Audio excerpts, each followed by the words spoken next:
All right, hello and welcome everybody back to another stream. My name is YourSimCFI. I really appreciate all you guys stopping by.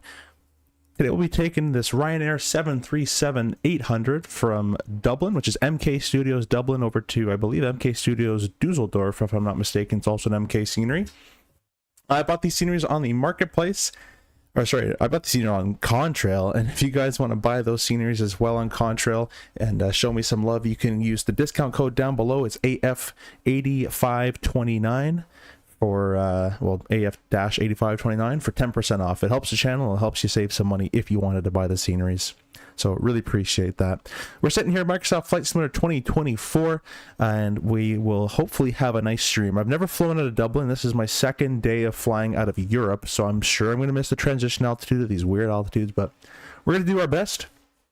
Today, we'll be using a bunch of hardware. We have, on the bottom right corner of your screen, we have the Moza yoke, which is right there. And then on the bottom left hand, let me show this for the vertical streams as well. We're doing vertical streaming and horizontal streaming.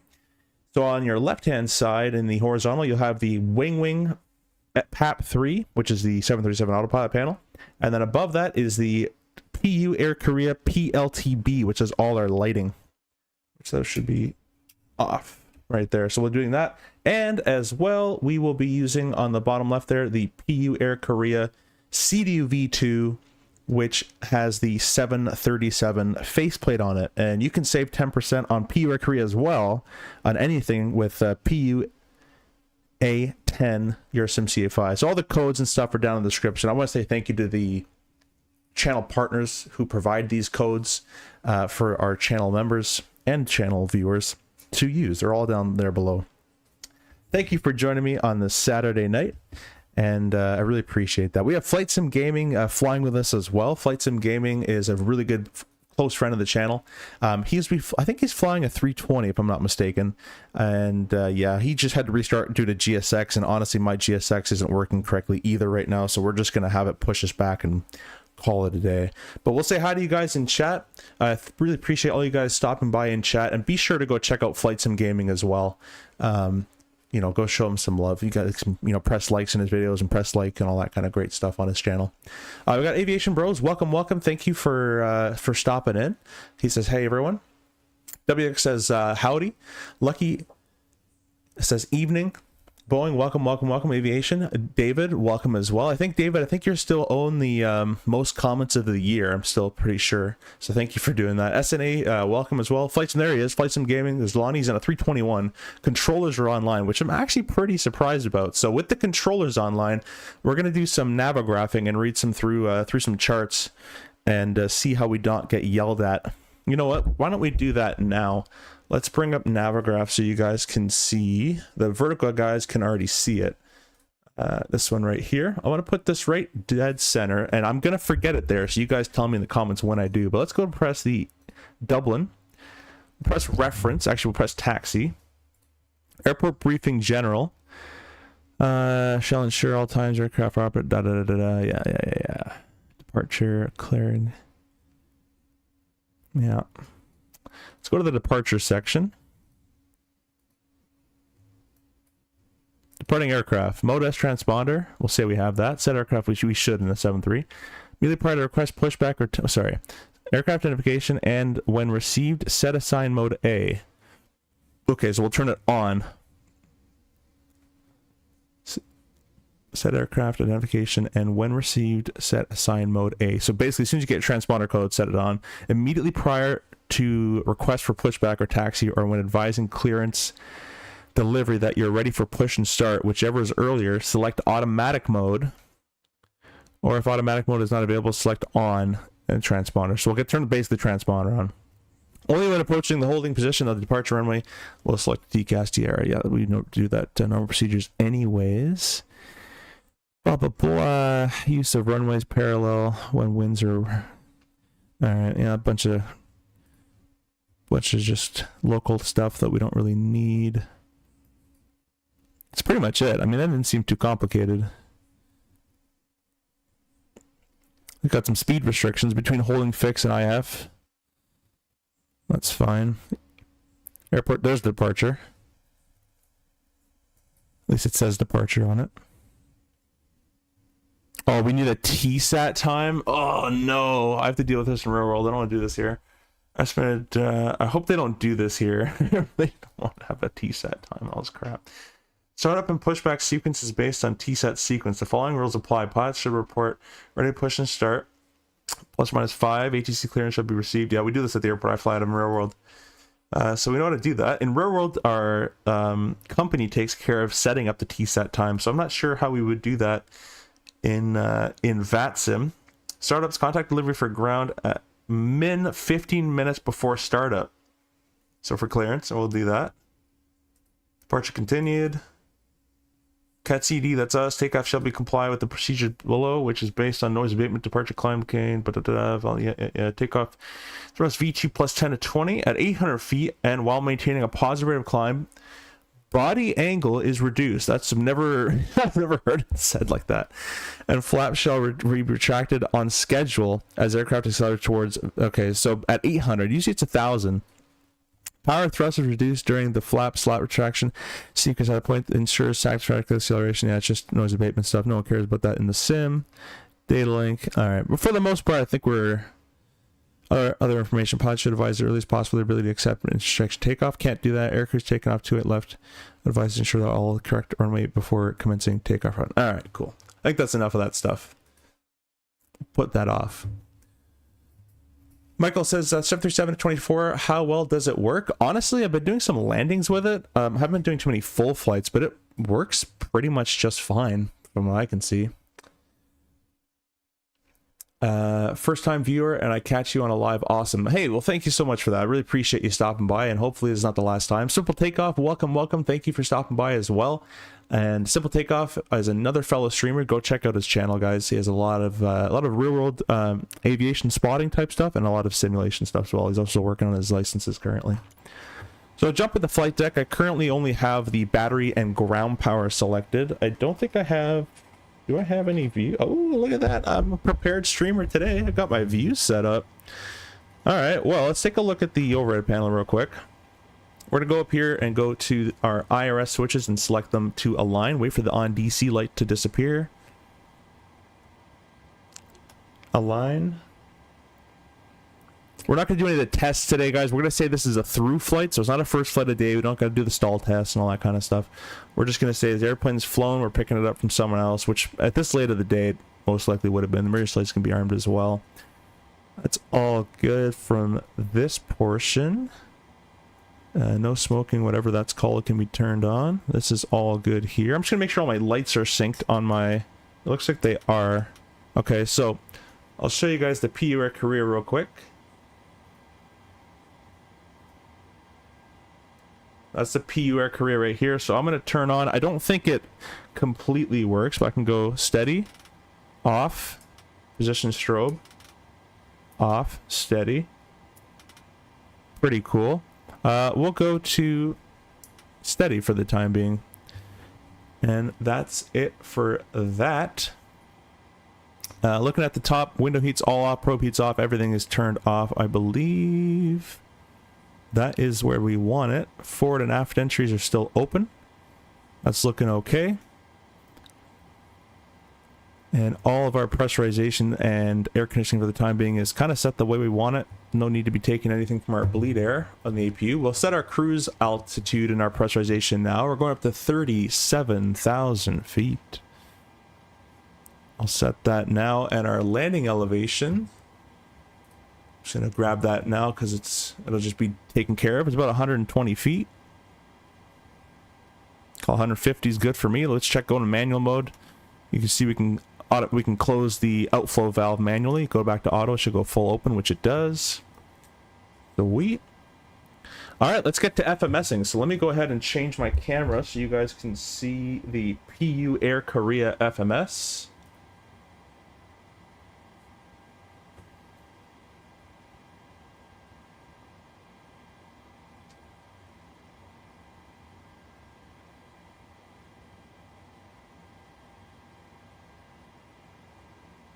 There we go. I think that's as good as I can get it for today. Put on the vertical stream for you guys as well. You guys can see that. So we're going to go over to FS actions. And I'm just going to load the fuel that's required today. So I think GSX already did it, but let's just confirm with that. So we need, according to this, 16,000 pounds is our planned ramp. That has a bit of, that has 15 minutes contingency. I'm going to give us a little bit more. I'm going to give us 16,200. I don't know why this is shaking so much. There we go. Now it's rock solid. We'll return and payload. Our zero fuel weight is supposed to be 126,624. 126,624. Actually, I don't want it like that. You know what? It's actually already been loaded. So we don't have to touch that. Zero fuel weight is good. Our doors, I think GSX is done. I might as well just close these now. And we are all good with that. We'll press FMC. Add a date. Yeah, sorry about that. Position. See, I had this bug last time too, where our INS doesn't pop up with, there we go. That was weird. It doesn't pop up with the hungry boxes. It should be popping up, no? Maybe I gotta go to nav mode? I don't think I do. But you guys let me know. Oh great, my mouse is saying it's gonna run out of battery. That's gonna make things very interesting. Let's unplug it now.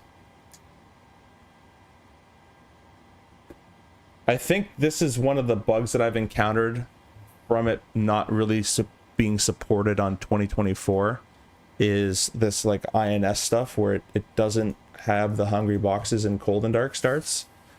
So we might have to get a bit creative. Like there should be the hungry boxes there for me to feed, but I got nothing. I got nothing.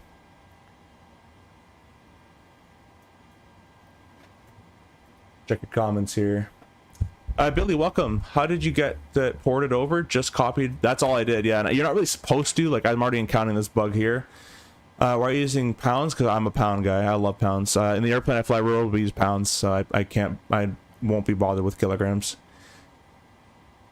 Team IRS direct to nav and Gmax from off. Might have to recycle RS. Perfect. Thanks. We'll try that out right now. We will try that out right now. Go off, wait for the lights to disappear. And you know what? Better yet, let's just do a full reset. There you go. I think that's as good as a reset you'll get.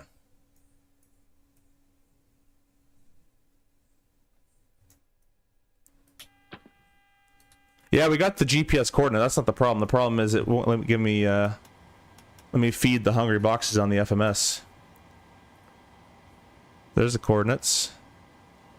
I just grabbed them from here. I'll hold clear to get rid of everything, and we can copy it again. But we got nothing. So I've been noticing this is a Boeing aircraft, that aviation guy. But yeah, I've noticed that this is a problem when you port over the thing. So what we're gonna do is we might have to do some sort of like, let's wait maybe a little bit longer. The ground power fires up. I know this won't work, but I'm even gonna try going on this side and trying it. Yeah, you can see no hungry boxes wants to get filled. And you shouldn't have to type anything in here at the top left. There should just be hungry boxes out up here. But honestly, the last position, 5325 to west, 148. The last position's actually correct. So maybe we'll just let it do its thing, and hopefully they align themselves. We can check on that up here, I believe. The very old style.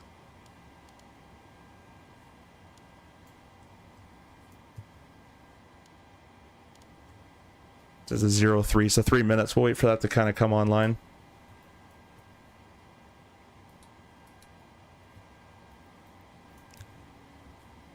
There we go. Anyways, I hate having my mouse plugged in. We can continue on our FMS setup here, and we'll hopefully just get that to align later on. If not, we have some tricks up our sleeve that'll fix it up. So let's see if I remember how to do this request flight plan thing. I'm gonna say I probably don't. EIDW. And we're going to EDDL. Oh, you know what? I think I do remember. You have to use this guy. Oh, yeah, I guess I should have did this before. I guess I'm not a real streamer. I should have done it before. Did a performance tool.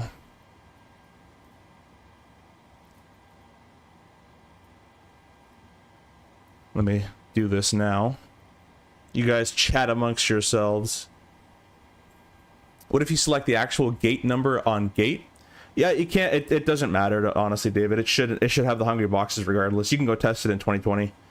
It should have it in align and it should have it in nav mode.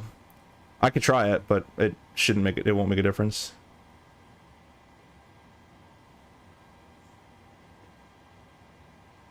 I really wanted to fly the 727 today, but on the poll, you guys wanted the 37, so we will do the 37. Just signed in, but all right.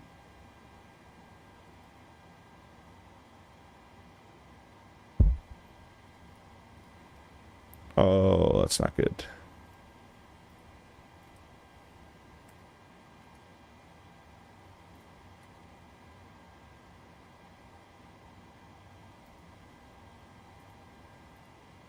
There we go.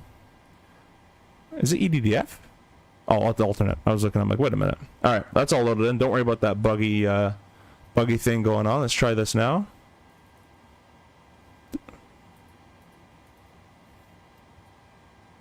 All right, I'm just gonna type it in CRJ style. We'll call it a day. I can't be bothered to load the route automatically here. So we're gonna be 1333. Oh, I have a Wasm crash. That's what I have here, folks. A Wasm crash. All right, let's restart. Off to a great start. Yeah, this is why you do not copy airplanes over to sims that they're not meant for. Yeah, we do gotta hit up Zeds. How's it going? You flying the PMDG 37? Yes, well, I'm trying to, but so far it's not working out so well for me.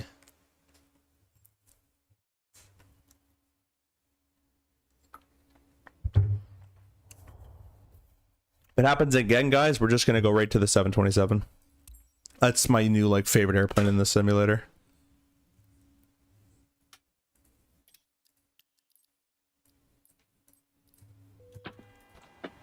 You know what? We're already aligned. We're gonna stay with this. Let's keep it like this.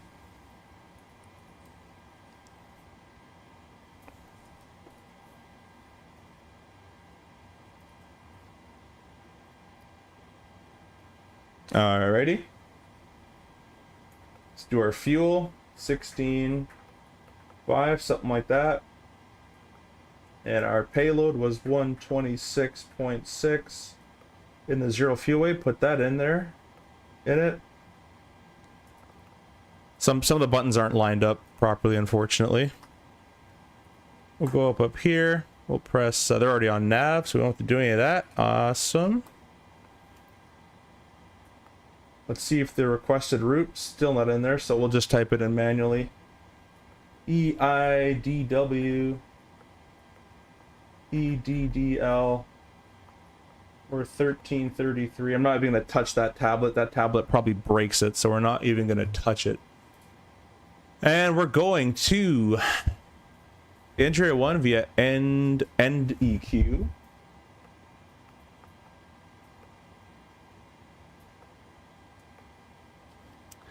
And then we're going to Q36. It's off to Alava. And we're going Z195.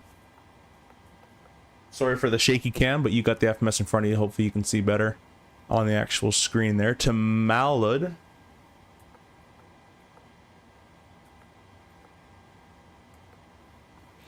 Alrighty, then UL95. Or 975. It's a weird airway. To the wall VOR. I wonder if they can have enough waypoints in Europe. And this is an hour and 30-minute flight. This would be like 5 waypoints in North America. This would be like 500 waypoints. There's so many. Then to M16. To Dallas.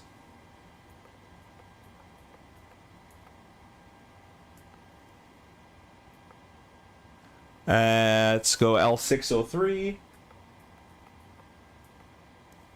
to Lamzo.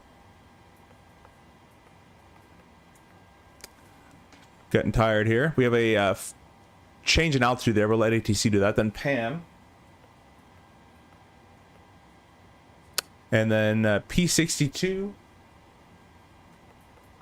Oh, which PAM? It is the frequency. Let me check in this flight plan. PAM. Wall. PAM is 17.8. It's this one. Alrighty. Crisis averted. Then P62. Last waypoint is PISAP.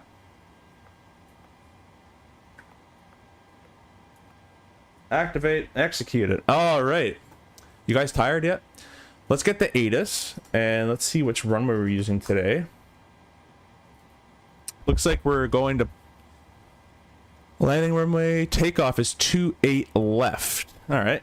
Well, press departure arrival. Departure. 28 left. And we're taking the...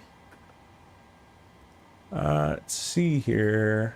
India 1 it says. This is the right friggin' weight. Yeah, Dublin.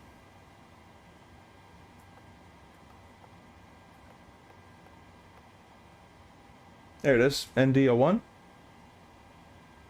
And we'll execute that. There's no transition. And we'll press departure arrival. And we're going to be doing the Paisala 1 arrival. Paisala 1 Alpha, it says.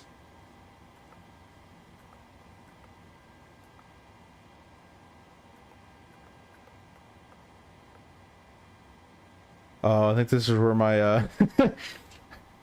uh-oh. This is where my out-of-date nav data comes into play. I wonder if this can actually do it. I kind of don't want to touch this, though, now. Oh, please, I hope this still works. Yeah, okay, it still works. We're not going to touch it.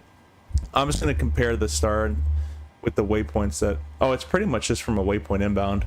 Okay, that's not too bad. If it gets really bad, we'll just disconnect from the network, guys. And we're doing the... we'll leave the approaches empty for the time being until we get a bit closer. We'll press route, performance, we'll request all this data. We're going to 370, I know that much. I know that it was 126.6. Our cost index for the day, it's probably going to fill it in by the time I've done it all, but it's 30. We'll load that in. We'll execute it, but I'll change some stuff. It is 30. And it is 370, not 390. 26.6 is correct. 5 point in the reserve. Check against our flight plan. It's added the alternate to that. We don't do that in the plane I fly. So we're, because the alternate and reserve are different things. Your alternate is alternate fuel. Your reserve is on top of that. So it's 2.3. But maybe the Boeings do it, so maybe we'll just leave it. I don't know how the Boeings do it. And our planned burn is 7, call it 8.0. There we go. Yeah, go away. Here, we'll do 2.5. There you go. We'll leave all this stuff blank because I can't be bothered. We'll go next page. Don't need that. N1 limit. I'm not going to use the iPad because I think it'll give me a like it'll break the sim. So I'm just going to go a D-rate run with a climb one. And it's, let's see what the weather is outside. The temperature. It's 13 degrees, so, and it's raining. We'll just trick it into thinking it's 45. We'll do a bit of a flex, not much. We'll just do a little bit. Takeoff, it'll be a flap 5. Press the CG in there. All our V suites get plugged in, and we're good to go off runway 28 left. Let's go ahead and call our clearance, and we're going to set up our MCP and all that great stuff, just so we don't hear sitting and programming stuff, and then they change it on us. So we'll call up our, we'll call up for the clearance now. Always get always get a notepad ready. Stable 77 Bravo, double approach, good morning. Information Juliet, clear to Heathrow, and the 1 Alpha departure out of runway to left. Climb initially to flight level 90, squawk 66. Can't understand a word the guy's saying. No offense. Control 134, decimal 26. I am coming to Charlotte tomorrow. Double check your yoke will move. It looked sideways when you restarted the flight. Oh, then we're good. Yeah, we're good. Yeah, we good. Thanks for that, though. Did you get Rex Atmos? No, I didn't. What's a Wasm crash? Basically, like the all your systems inside of all the coding shuts down is the way I can explain it. And approach Ryanair 1333 information Foxtrot requesting IFR Dusseldorf at gate stand 206 Tango. Good morning, Ryanair 1333, double approach, clear to Dusseldorf, and the 1 Alpha departure out of runway to left. Climb initially to flight level 90, squawk 6650, airborne frequency, Shannon control 134, decimal 260. Okay, we cleared Dusseldorf and they had in 1 departure, 28 left, up to 9,000 initially, squawking 6650 and over the Shannon 3426, Ryanair 1333. Ryanair 1333, feedback, crack report when ready for pushback and start. Report when ready to push and start, Ryanair 1333, thanks. Alright, squawking 6650. That goes down here, if I can maneuver myself. And I read the notes. Why is this changing? Oh, why is it not changing? That's weird. Oh, is this actually like purposely done so you can't fly on VATSIM with it? Guys, I think we're done for. Good morning, Can I force a code through vPilot? Passage 6 Alpha, departure out of runway to left, climb initially to flight level 90, squawk 6634, airborne frequency, Shannon. Oh, that's actually just evil. Did they do this on purpose?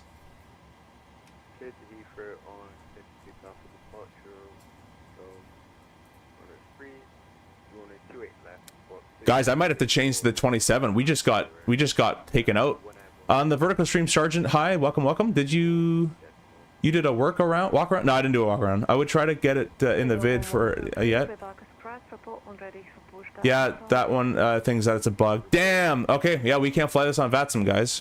You guys tell me in chat. You want me to fly off of VATSIM and continue with the 737, or do you want me to back out, grab my 727, and we'll come back and do this flight right now? I'll put a poll in the chat. You guys let me know.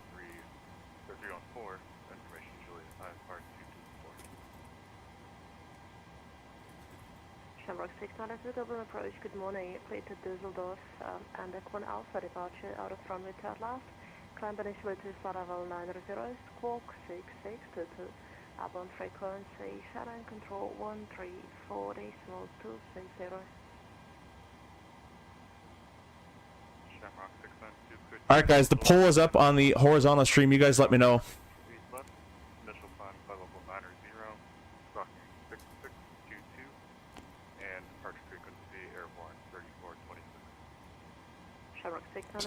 You guys let me know. Remember, if we're staying on the 737, we have to go off of VATSIM as the transponder doesn't work. But if we want 727, I can back out, reload the sim real quick, and we will be able to fly on VATSIM. I'll do a very, very quick 727 startup. You guys can time me. You'll say the word Boeing and it'll be done. While we wait for the polls to be entered, take a look at this beautiful Winwing PAP 3. Winwing is one of the partners of the channel now, and I absolutely love their stuff. You can see everything is working. It doesn't work native just yet because, again, the 737 doesn't work native itself. But any plane that works native in the sim on, PMDG in 2020, this works no problem with. That's really good quality, really good stuff. All right, we're going to end the poll there. The poll says change to the 727 as the answer. I can change it. Yeah, you want me to try? Approach says Ryanair 1333 with a question. Ryanair 1333, 1133, pass your message. It's well, appear that the PMDG in 24 can only squawk 1234, and it's bugged to not squawk anything else. Is there any ability to have that as our squawk code for tonight?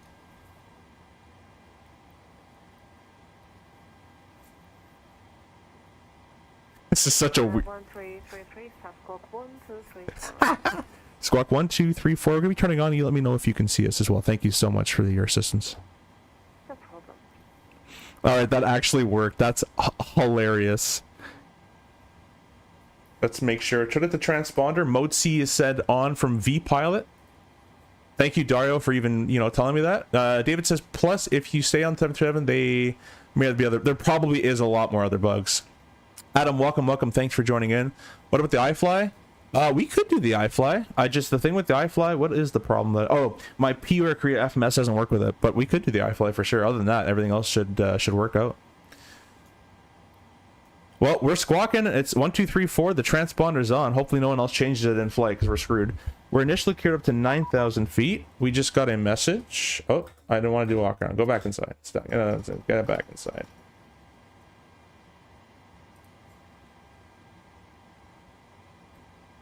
Try .x.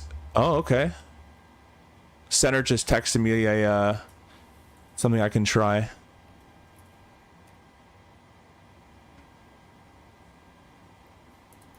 No way that worked. Maybe it worked through vPilot. Oh, it did work. Awesome. Thank you so much. Yeah, so Center just contacted me through vPilot and say try doing .x. I'll post it in chat. .x6316. That changed my squawk code in vPilot, so now they can see me. That's perfect. All right. That's really nice of them to do that for me. Let's go ahead and turn our both flight directors on. We're just going to sync those back up. Let's get our departure out here. And it's a heading of 278. Alrighty, let's take a look at our FMS. Our V2 is 141. We'll do 151 for a V2 plus 10. We can go ahead and arm the auto throttle at this point. Notice the switch stays in the up position. That's the magnetic switch that Winwing has. The magnetic dropping doesn't work just because it, again, it's only for native airplanes, and this airplane's not native to the sim just yet in 24. We'll set our course, which you don't really need, but we'll do that anyways. Another cool thing is it should work is if I go ahead and turn up. Ooh, I keep hitting that. I'm gonna not bind spacebar to that. That's so annoying. I'll go ahead and turn this off and bring my main lighting panel. Look at that. Notice the Winwing getting bright. Let me turn my. You see that? And if I turn the lights off in the airplane, it turns off. Really cool feature Winwing has going for them. Okay, guys, we had another Wasm crash. There's another crash. Click. Nothing. Alright, we're going to the 727. Let's change over. And approach, sorry, it's 1333. We're going to have to back up. We're going to reload as a 727. Too many problems, but thank you so much for your help. 1333, Roger, no problem. Bye-bye. We tried, guys. We even got a squawk code fix.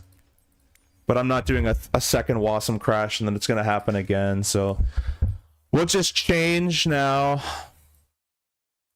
We'll do a freighter. We'll do DHL because I remember the call sign from the other day was World Express. Let me go ahead and change my route really quickly. That's why we can't have nice things, right? It's call sign DHK. We're still going to be 1333, so I remember that's my number, 727. Honestly, guys, I kind of wanted to fly the 727 anyways, so. Oh, wait, someone had said the Max. I don't think I have it installed right now, though. We're just going to go with this because I'm a bit more familiar with it. Sorry, everybody who's flying with me. I tried, but the sim is yet to, doesn't like it. So anybody who asked, does it have any bugs? The answer to your question is yes, it does have bugs. I don't know where cargo parks.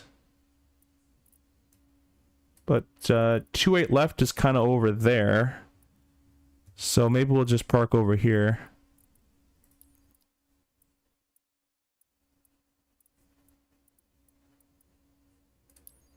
And call it a day. Actually, this kind of looks like a parking for a cargo. We'll park over there.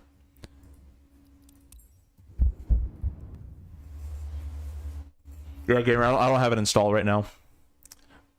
PMDG 700 seemed to hand fly wonky to me in 24. It worked, maybe just me. Yeah, the 37 does fly a bit weird with the turbulence, especially. I'm happy. The 727 is good. The 727 is amazing. Shaq says, dude, you got to get some Blackbird controls, full size 27. I have Pro Desk Sim sending me their 27 throttles currently. Blackbird did not respond. So I have Pro Desk Sim sending me their 727. I bought their 37, and they're sending me the Airbus throttles as well. We're going to go ahead and turn off the cameras, as you guys don't need cameras anymore. Go ahead and reset auto FPS as well. Might have to be a full sim. Yeah, it's gonna be a full sim restart, isn't it? It's kind of laggy. All right, Microsoft.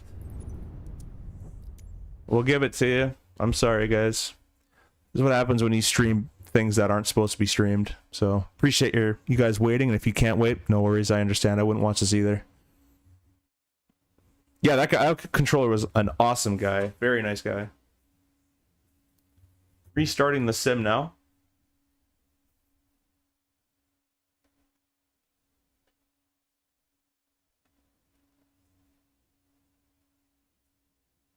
We'll get this 27 up and running very quickly though.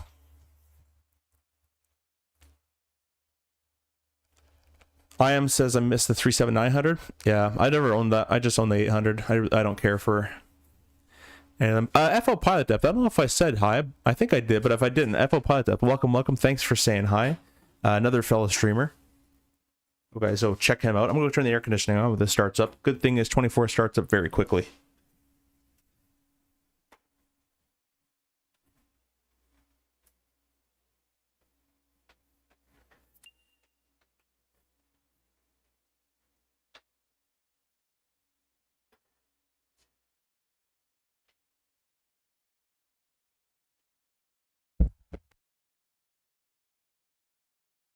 Guys, I even downloaded the CSS 737-500 as I wanted to test that, and that one is a laggy piece of work on 24. I really wanted to fly that airplane today, though, but it just did not work. There's a lady at Toronto Terminal that's so nice to us, never rejected flight following to PA, and even says, call me on your way back. Yeah. Some of them are nice. Some of them aren't. I find that if you're professional with a controller and they kind of have an idea, you know what you're talking about, most of them are just fine. I've never run into a VATSIM controller that has been angry at me, really.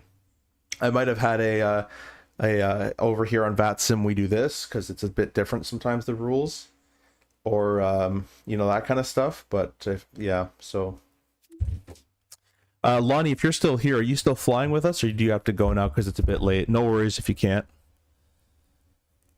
No worries if you can't. Also, guys, when I start at my 24, I get this like weird like freeze at the beginning, and then it kind of like loads. Don't know if anybody else has that as well. Okay, we're parking over here for a quick push, and we'll make it about 4 o'clock. Press fly. Still here? Sweet. Thank you. I appreciate you flying with me as well. Okay. From the title, from a little testing I've done, it performs a bit better in 24 than 20 for you. Okay, maybe I should do a little bit more. He says, on the fence with the iFly is $100 Canadian, but I have the PAP3 autopilot coming next week and tried waiting for PMDG. I'm tired of waiting. Dude, the iFly is awesome. I think it's really good. What I've heard is they're making like a 24 variant. I could be wrong about that. You might want to research yourself, but that's what I've heard. So maybe research a little bit and see if you can wait. Auto FPS turned itself off. We'll turn that back on. Turn off Tobii eye tracker for the time being. It's a little smoother. Auto FPS will help with that, I hope. There we go. All right, we're going to start this as quickly as I possibly can. We're going to go over here. On the GPU is what we want. And we want options. I always want Imperial. We're going to do the FMS. Digital's fine. That's all good. Pre-flight. Let's go ahead and load our flight plan in there. We're going to start our fuel. Immediately done. Start our weight. Oh, come on. Start our weight and balance. Immediately done. That's all taken care of. Takeoff. IKO is EIDW. Enter that. We're taking off 28 left. We got to get re-cleared. Put that in there. Flap 15. Set a PR. Set speeds. Move down to walk around. Move down to the FMS. Press on. While that's turning on, let's put each pump one. We're about to push anyway, so do 1, 2, 3. We'll turn them all on for the time being. All on. We'll put one hydraulic pump on. The engines can stay. I thought it was off from memory. The ground power is on. It's used external source. We'll put one of the galley powers on. Our bleed air is fine. We're going up to 37,000 feet with a landing altitude of 120. At 37,000 feet, your cabin should equal 6.3, 6,300 feet is set. We'll start the APU. Close our cockpit door. No other doors are open except for the APU door. Go back to the FMS. I told you guys, I got this down to a science now. Throw this on. Auto brakes and medium. Don't need that for the time being. Our... Where is it? Where is it? Snow smoking, those can go on. Our nav lights are on. Our beacon light can stay off for the time being. That's all good up there. We'll go down here. That's our position. That's our route. We'll enter that. We'll select that. We'll enter that again. We are departing. Runway 28 left on the next page. Previous page. It's the E one, right? Yeah, Endo 1A. Enter. Select. Execute. We're going to arrive on the PSAT. Select, enter. All right, that's our flight plan for the time being. That's all done. We'll press this, we'll press this, we'll press this, we'll press this, we'll press this. Now we're track up, so that works correctly. We're going to zoom on in, it's going to align itself a bit.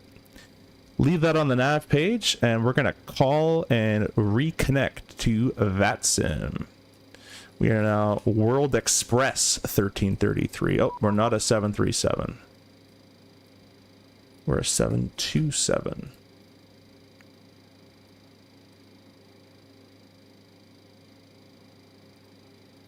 Should be DHK 1333. That's what I filed. I'm going to refile it. Maybe I didn't refile. There we go. Connect. There we go. All right. Unfortunately, approach went offline, but we have center still. Oh no, approach is still online. All right, we'll tune those guys in. Go over here. We'll set B for altimeters. We're also going to go ahead and set our artificial horizon, standby artificial horizon back. I don't know why the autopilot's saying it's disabled, but sure. Hopefully it's still off, which it is. Let's go over here to the panel back here. The APU is started. We'll close the circuit breaker. The APU is now providing our power. We'll set this to APU. Go ahead and make sure that switch is turned off, which it is. We can go ahead and turn on the fuel pumps. Turn that guy on. Go over here. We can get rid of the GPU, remove the ground power, remove the chocks, remove the cones, remove, and let's call up clearance again. DHK 1333, and we have information India. Actually, let me check that again. Juliet at 17. Can't type 137 Alpha. Alrighty. Approach. This is World Express 1333. Stand 137 Alpha. Information Juliet requesting IFR over to Dusseldorf once again. Oh, wait a minute. I'll turn my radios on. Please. There you go. We'll try again.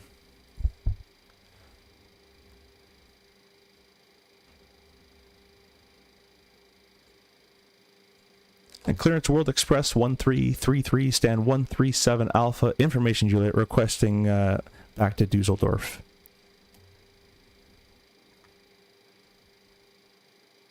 World Express 1333, Dublin approach, good morning, clear to Dusseldorf, and Equine Alpha, departure out of runway third left, climb initially to flight level 90, squawk 6675, airborne frequency, Shannon control 1340, small 260, current information Juliet.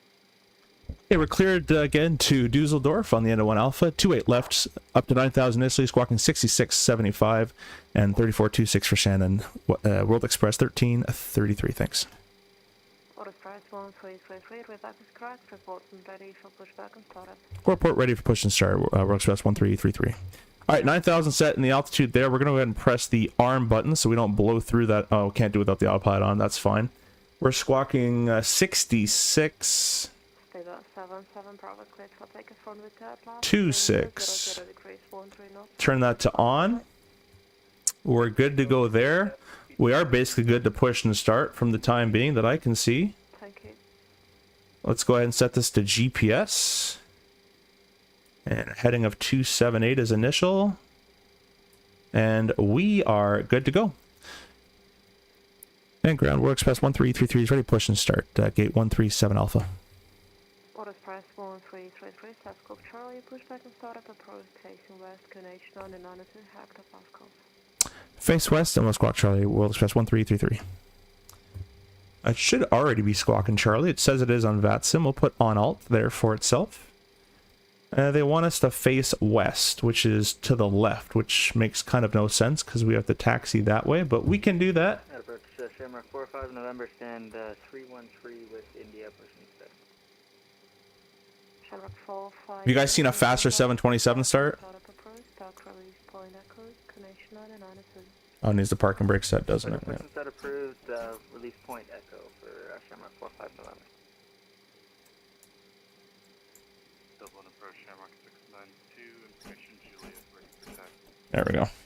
Shamrock 692. Button problems. Via apron link to Foxtrot, link 1, echo 1. We'll get pushed by Ryanair. Last and 34.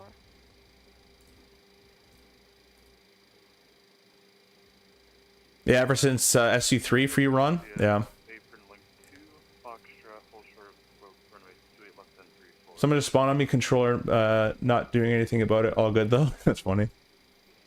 I also have it, but it doesn't really affect me since it's quick and it never crashes. Our golf and uniform, are those fine? 727, yeah, it is. We changed. I heard iFly's Shamrock 45 November. coming with a new update, Service Update 1, better tablet and textures. PMDG might be charging for the... yeah, I think they are going to be charging, Keith. Gonna push to 5? Yeah, I'm pushing now as well. Golf for Shamrock 45 November.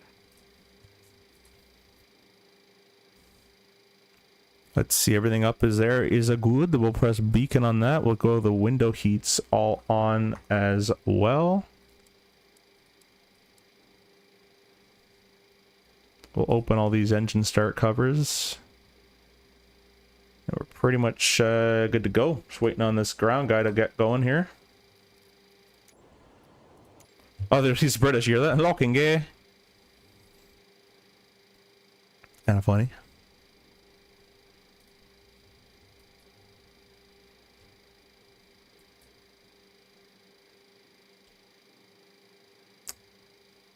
We're going to tune in a 14.9 VOR.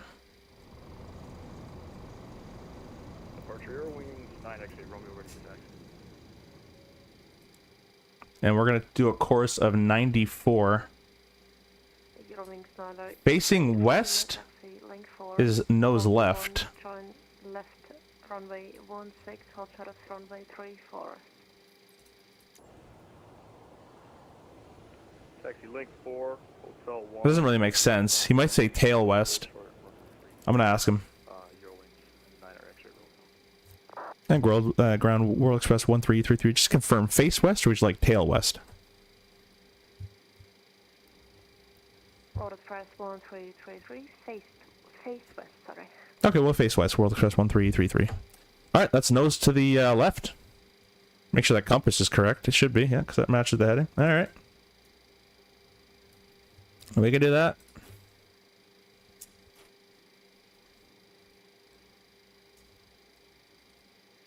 Jeez, that guy. All right. Let's go ahead and spool number 2 here. Grounding 2. Insert fuel at 20% N2. Don't know if that's the correct number, but in the CRJ, that's what we use. And I'm not going to change it because I'll change it in real world one day and it will come back to bite me. Shamrock 692, we'll give you a few minutes here for engine warm-up. Could just defer takeoff clearance for like 2 minutes? Adding fuel number 3. Guys, CST Gaming gave me a great tip where he said to uninstall NVIDIA app, and I got so much more performance out of doing that, guys. You might want to try if you're having struggles with 2024.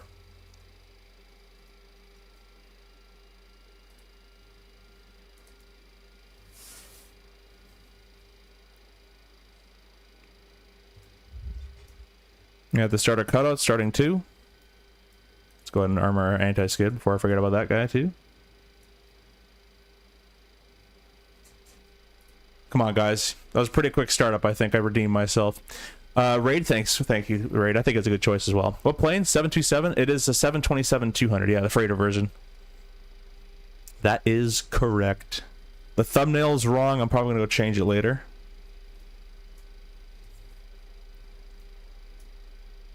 Oh. And add fuel. We'll set park and brake there. Let's get a thumbnail picture so I can change the video later. It's behind the scenes with your sim CFI. I'm not going to do my usual thumbnail magic, if you want to call it that, but that looks about good enough to me. Screenshot. Save that for later.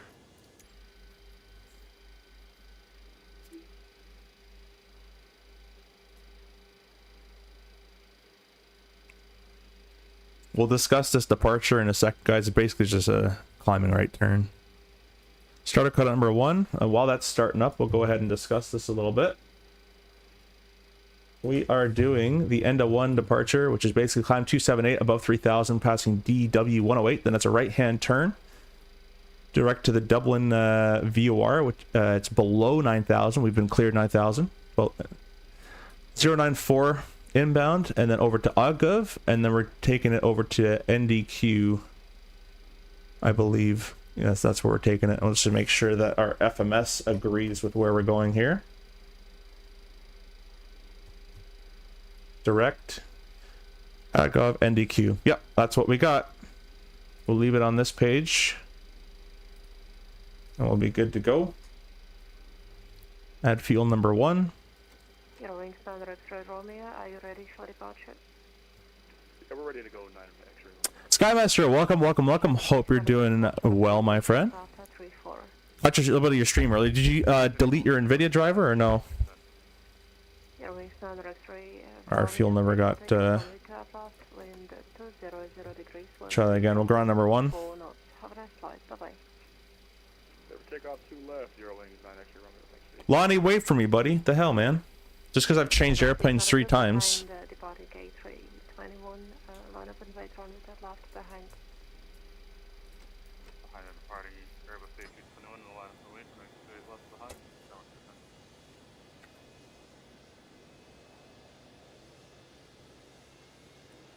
It worked? Awesome, awesome. Yeah, CST Gaming told me about that, Skymasters. It makes a world of differences.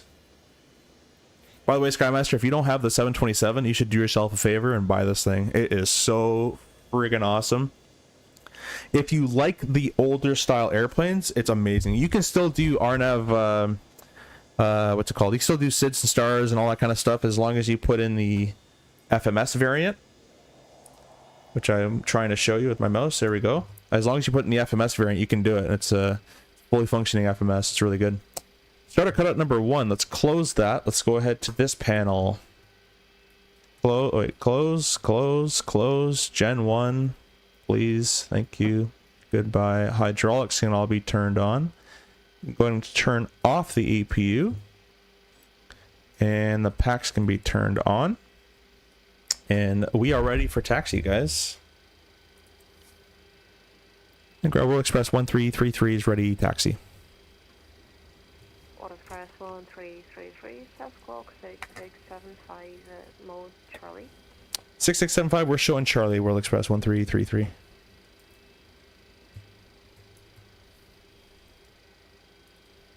World Express 1333, taxi via Charlie, link 6. Foxtrot, outer, link 5, Papa 1, join left, runway 16, hold short of runway 34.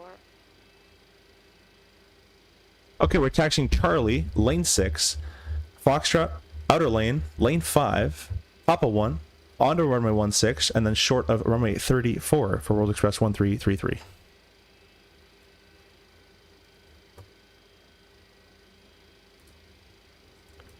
Alrighty, could have gave me like just a right turnout and we could have just been there, but whatever.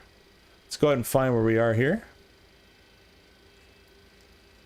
We're on Charlie now, and it's going to be lane 6, and then a right-hand turn Foxtrot. I believe. Oh no, we have to go left on Foxtrot. All right, let's get going. Taxi light on. Parking brake off. Flat 15 are set and indicating. Go ahead and set this to VL. Departure, Euro Wings 9 X-ray Romeo through 2500, climbing flight level 9. I parked at the completely wrong side. That was all my fault. Let's go ahead and lock my rudder pedals. Or my office chair wheel so I don't roll around. Over to Shannon Control 3426, 9 X-ray Romeo. It's a good idea. Let's get our 34.6 lined up and ready to go here for later. Shamrock 692, are you ready for departure? Shamrock 692, wait for. Shamrock 692, There we go. state for takeoff, runway Tesla, wind 200 degrees, 13, gusting 24 knots. Have a nice flight, bye-bye. Clear for takeoff, runway 2 left, Shamrock 692. How much is this plane? I believe it's 40 US. You can save 10% though, that aviation on Contrail if you use my code in the description, AF-8529. You can use that code in the description. You save 10% on Contrail if you buy this. You can buy the freighter or the passenger or both. Roger, link 3 Foxtrot and link 1 Echo. CC's been here the whole time, eh? Welcome, welcome, welcome, my friend. 4 and 28 left for Shamrock 4. 5 November. Order Express 1333, close Squawk 6675. Oh, that's my fault. 6675, we're rechanged. That's our fault. World Express 1333. Ideal clearance in. 7-5. Yeah, if you weren't here, guys, by the way, we switched like a million airplanes. We've had to do 2 restarts because the 737 just did not want to work. And we are basically in that right now. We've just changed to the 727 because I just didn't want to bother anymore, to be honest with you guys. All right, we're at lane 6 on Charlie. We're going to the outer line. Clear right, clear left.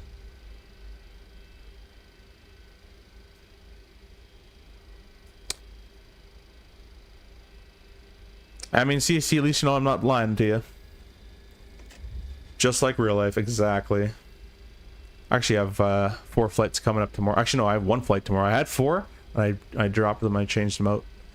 So I got a later start tomorrow. I find people in flight sim take flying a bit more seriously, to be honest. Not that we don't take it serious in real life, but I think we're all very confident in our skills in real life, and we don't have to prove to each other of what people don't know. Over to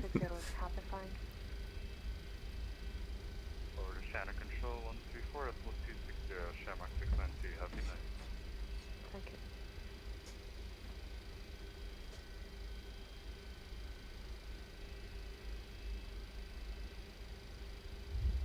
So he wants to turn right at lane 5, which equals to Papa 1, and then a left on runway 16.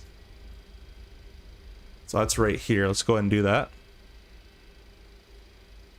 Very weird taxi clearance. We'll throw our strobes on just in case there.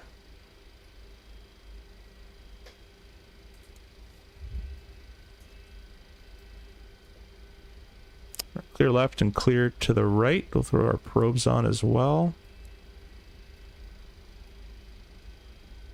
Sim is running smooth, but it's not as smooth when I'm streaming, unfortunately. So maybe I gotta stream like 1080p. It's still smooth, but it's nowhere near as smooth of when when I'm playing solo, fortunately. Shamrock 45 November, current information kilo. Cleared for takeoff from Atlas, wind 200 degrees. Can all give thanks to PMG for not giving us a quick compatibility update. Instead, they want to hype and remake the same. Yeah. Honestly, man, I thought it would work just fine. That's more on me because I just decided to stream it, but yeah, that's okay. I really wanted it to work. Order price 1333, monitor information kilo. Information kilo, we'll grab it. World Express 1333. I'm sure it's VFR. We'll hit B for the altimeter, and that's basically all I care about. Let's see, the transition altitude here is 5,000 feet, which is kind of strange, but we shall do it. Give the guys the yoke camera. Oh, before I forget, let's slow down a bit so I don't hit that guy.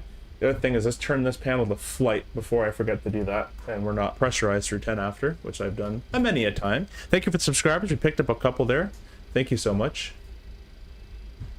Appreciate all you guys watching.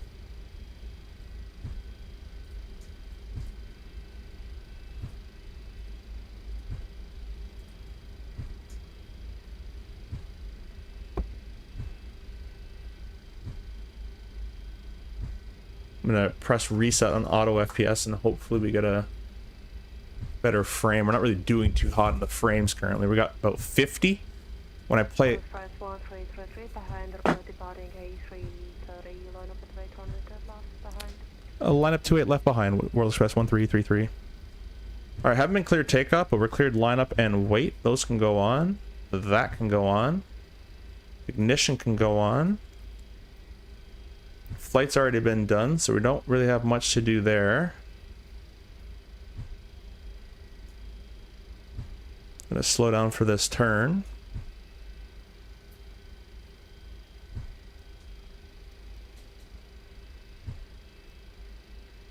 Oh, that was taken like ridiculously wide. This is why I need a Blackbird tiller right now for this. Oh well, we'll fix it up. Haven't used it lately, but I have streamed with it on 24 with no issues. With the 3.7, yeah, for me, I got 2 awesome crashes within like 20 minutes. I'll probably cut that out of the stream after, but 28 left is confirmed. FS gave me easier. I'm first out, one out again. Bet I'll get another 45-minute hold.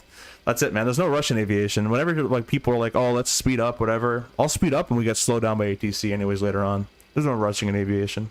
Taking it chill. I'm having a good time. 2 awesome crashes in. 727 never fails me. Shamrock 45 November's Airport in 2003. Shamrock 45 November, contact channel control 1340, small 260, happy flying.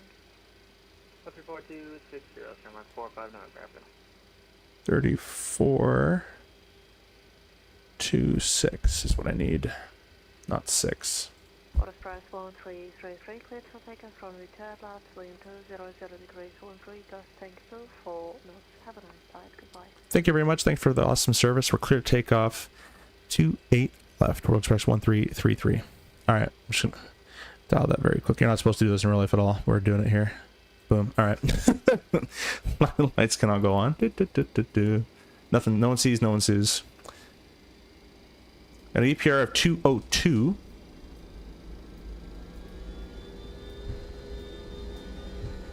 And the thrust is set. A little bit less. There we go.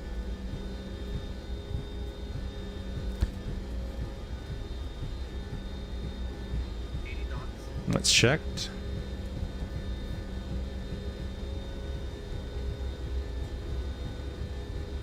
A little bit of left aileron, a little bit of right rudder for the wind. Nothing crazy.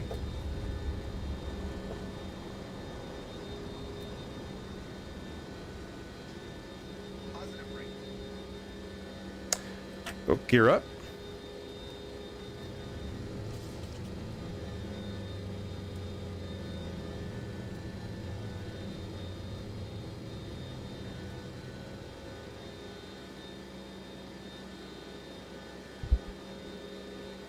My Moza yoke went off its software there.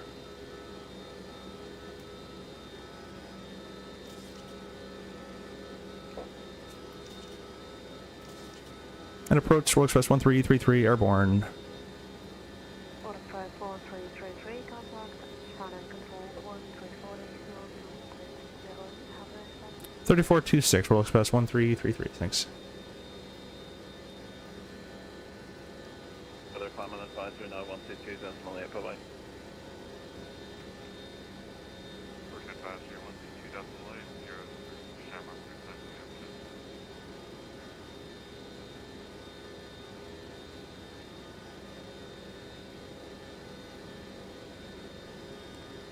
There we go. That looks better.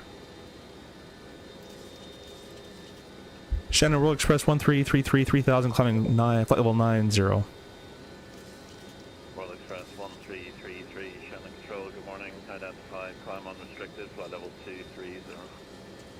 Unrestricted 230 Royal Express 1333. Thanks.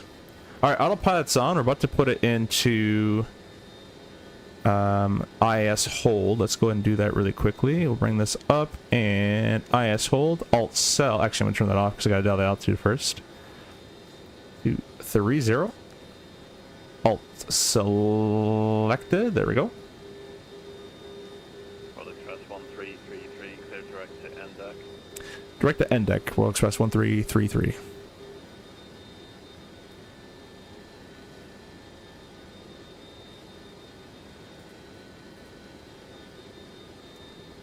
It looks like it to me.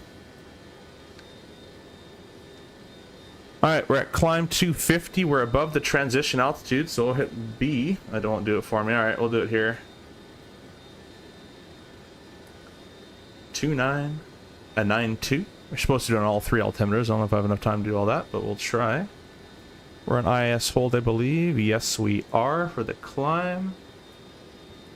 I'll get back to chat in a second. Pretty busy airplane, not too bad, but can be busy. We'll do the after takeoffs and we'll be good to go.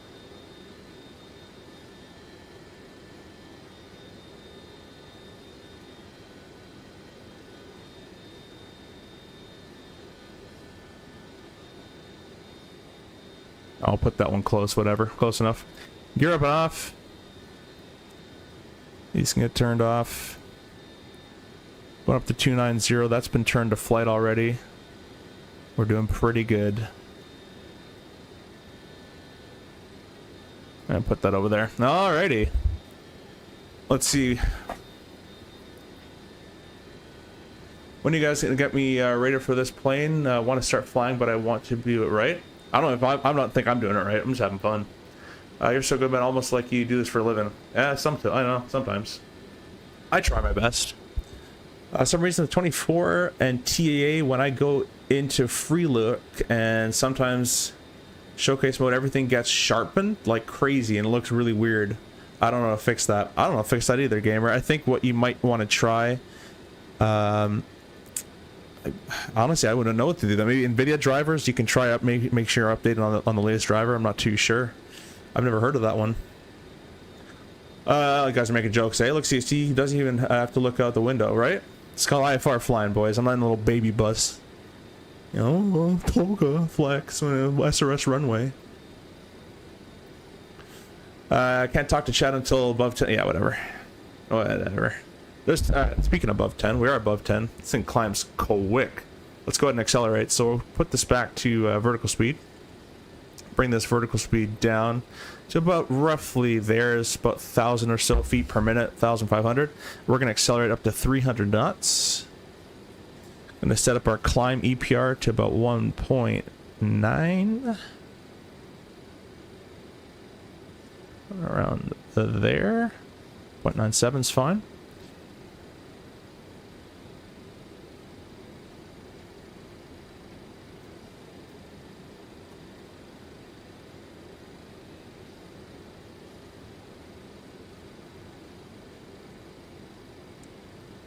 We appreciate, sorry, can't talk. We appreciate you, sir.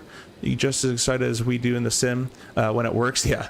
The tech is amazing. Your passion, knowledge, and the Canadian style is fantastic. Well, Keith, well, thank you, eh? I'll put that in there for you. I appreciate that though. Thank you for stopping by. Thanks for saying the kind words as well. Before we overspeed, let's go ahead and do IS hold. Oop, so now we're climbing at 300. Dude, it just took off out of Hilo, diverted back because autopilot failed. 37 max. You can go without an autopilot. You can MEL that. You don't need an autopilot to fly. Unless you're going above 290, you just got to stay below 29 after. Don't know why my arrow's pointing that. Oh, it's because of the VOR. Yeah, anyways. It shouldn't be though, the VOR is, yeah. Go get rid of the VOR. Don't need that anymore. Shark 45 November, monitor advisory 122.8, further climb at your discretion. Come on, you know the... Come on, you know you love the bus. I mean, look, if they paid me to fly the bus, I wouldn't say no. I'll say that much, but... World Express 1333, continue your climb on advisory now 122.8, have a good flight, see ya. Continuing on 22.8. Thank you for the service tonight, World Express 1333. Alright, what we're going to do is we're going to turn this up to 370. We're also going to go down here and unpress Alt-Cell, repress Alt-Cell, and we're going up to 370. We're doing it, guys. Actually, this thing's too fat, so I can't make it to 37, so we're going to go to 35,000. With that change, so I just checked my flight plan there, we'll put 35 in here. 35 requires 5.6. Pretty big difference, actually.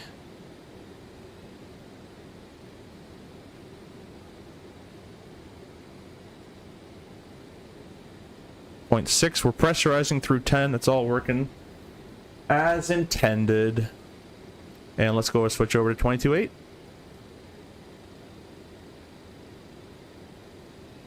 We got to start all the way at the bottom.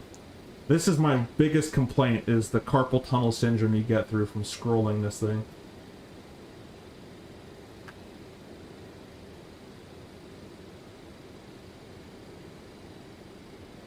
I guess it's not a bad complaint to have. There could be worse, right?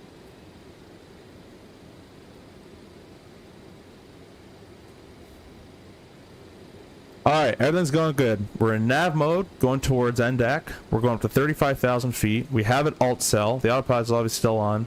And we're in IAS hold at 300, which will become 0.8, and we'll hold that in the rest of our climb. Doing good, guys. We're doing good. Sorry, I've been missing a lot of chats here, I think. And the, oh no, the vertical stream is completely dead. But I appreciate you guys watching, whoever you are. Airbus catching strays. Yeah. Hey Ian, welcome. Thanks for being a member, by the way, Ian, as well. Hello, you promised me the other day in Cap stream if I said hi, you wouldn't rip my head off, so I'm testing the theory. I don't think that was me. But, no, I won't do that. Yeah, it shouldn't have. I don't think it was me. Fire 737-8 CFI? I don't know what that means. Maybe 10 less than 737, but it has 50% more engines. Exactly. And it's like 80% more work. But that's the fun part. That is the fun part, in my opinion, guys. Not everybody shares that opinion. A lot of people like to press autopilot 2 feet and let it go. But, again, I've kind of said this multiple times. To me, in a simulator, there's planes that I'll never fly in real world, like a 727. I'll get my fix of auto throttle, I'm sure, one day. So to me, I like to simulate these kind of older airplanes. It's just a bit more fun, a bit more hands-on, a bit more to do. Something we can do right now, speaking of something to do, is checking our climb EPR. We're passing 27,000 feet. We'll say that's the pressure altitude's close enough. We'll use a 30 number to be conservative. The true air temperature is -10. A total air temperature, I should say. -10. Our max EPR of 203. Let's go ahead and set that in here, because we're a little above that right now. Bring our thrust back a little bit. There we go.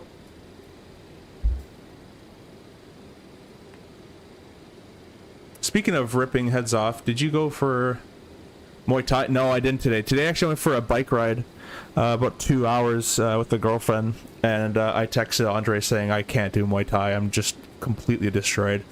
He said no problem. So I do want to go though. Tomorrow. Oh, you know what? Tomorrow I've pushed my flight from starting at 2 to starting at... No, I have other plans, yeah. I could have probably did tomorrow too. But, yeah, I definitely want to go back. It's a lot of fun. Simple, you should come with us. I think you'll have a good time.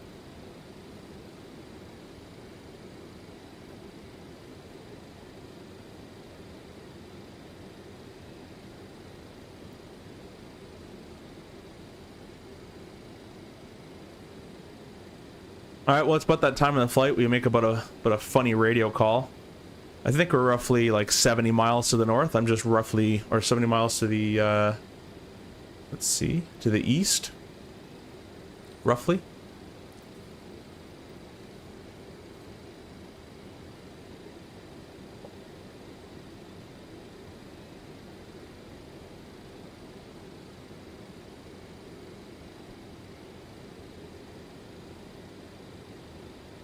And Dublin traffic. World Express 1333, 70 miles to the east over Ebgep, climbing 350, celestially navigating towards Dusseldorf. For all you guys don't know, celestial navigation is via stars, and it's so obviously we're not doing that. But title still says 37. Yeah, it does. I haven't changed all that stuff yet. It'll get changed.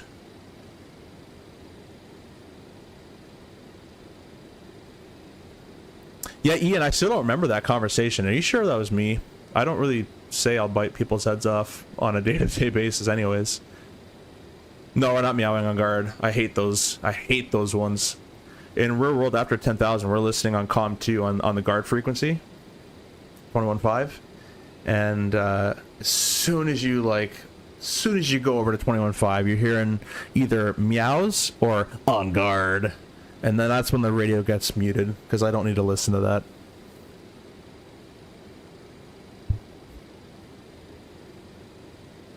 You're on guard.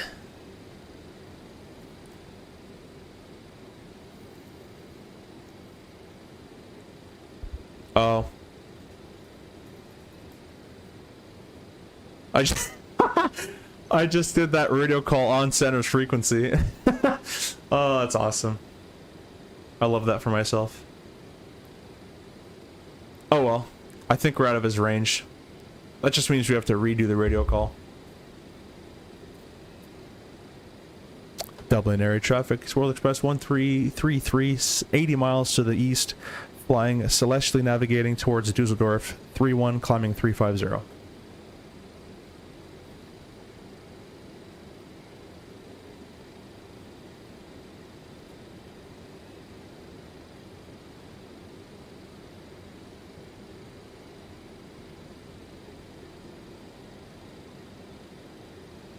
But hopefully you're liking the videos a bit more, guys. Sorry we couldn't get that 378 working. I tried. You guys saw I tried. Getting kind of close to that speed bucket there. We're going to go off vertical speed. We're going to nose up a little bit more. Get these seatbelts off for the time being, although it's cargo anyways.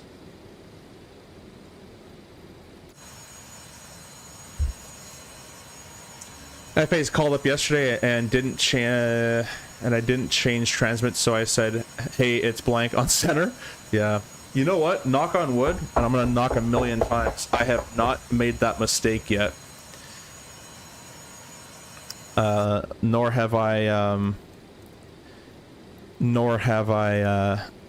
I've done a few PAs, but I thankfully haven't done a PA over the center yet either.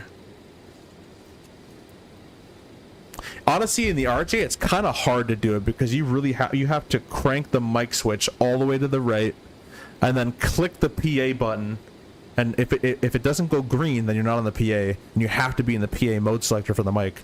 So it's kind of difficult to do it in the RJ, I would assume, unless you just missed like 3 steps. Back on IAS hold, 1,500 feet to go. First time I've done that. It's probably like a rite of passage. And that goes back to the thing, Reed, I was talking about. Like, you fly real world, you'll notice a lot of people in the sim and VATS like, how do they possibly make that mistake? When it's happening in real life, stuff happens so fast, and you're dealing with a lot more things than just my air conditioning is a bit cold in my room on my computer. That you'll be surprised what you miss. And I think anybody who takes their first few flight lessons or is licensed or whatever will start to kind of understand that. If they go from a sim perspective of how the hell can that possibly have happened, and then start flying a little bit, they'll easily understand how those mistakes can happen. So I wouldn't sweat it. I'm sure you're not. Probably just bought the captain a beer, or wherever you're flying with a beer. Called it a day. Thank you. Let's hurry the rest of this climb up. I set PA Freak on COM 1. I was transmitting calls on COM 2 today over... Oh, you mean practice area. I was thinking... I was like, you can't... There's no frequency for the back. But you're saying practice area. I set practice area frequency on COM 1 and was transmitting calls on COM 2 today over Caledon. All I heard was K. Yeah, check your freak. Yeah. Everybody does it. You know, there's actually a study. I forget the number, but I think it's 7. I think it's the study was 7 mistakes are made by a flight crew every hour that are uncaught. 7 uncaught mistakes. And that, you know, it means something. It's we're not perfect. Pilots are humans. We're trained to a very high level, and we take a lot of pride in what we do. But people are going to make mistakes. Oh, I just saw it didn't alt cap at 35, even though I did press alt select. Let's go back down and we'll alt select at... Didn't mean to do that. We'll alt select again. Nav. There we go. Now it's alt cell there. We'll hold about 0.8 with the speed. I'm flying this with no auto throttle, guys. We're going to be doing this CRJ style. I think most of them don't have auto throttle anyways in real world.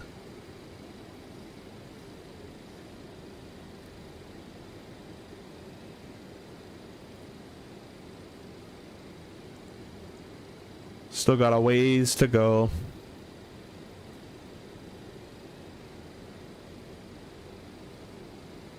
Well, we have reached cruising altitude in the beautiful Boeing 727.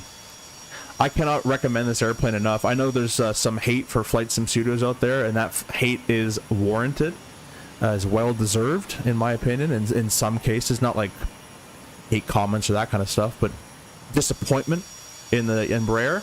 But the team that worked on this 727 should not be punished for the work that the Embraer got. This is an amazing airplane, in my opinion. I think it hand flies like one of the best in the sim. Again, in my opinion, from my experience in real world experience, DCS, X-Plane 11, 10, FSX, P3D, from all those years, about 12 to 13 years of simming and about 8 years of flying, I think this airplane hand flies beautifully. One of the best, in my opinion. I think a close second, the Max flies really good. I think the iFly is a really good flying airplane.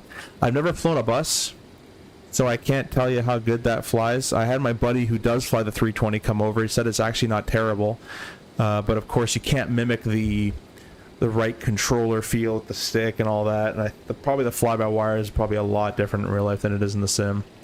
So I've heard the Phoenix, from what he said, is pretty decent as well. No, it was more funny. Captain didn't notice. Nice. That's always good. Just, you know, no one sees, no one sues. No harm, no foul. I was like, why do I keep hearing people in the circuit? Yeah, exactly. Yeah, they're never going to finish the E-Jets at this rate. I don't think so either. I mean, CST, if you're still here, you probably have some information, maybe Flight Sim Gaming.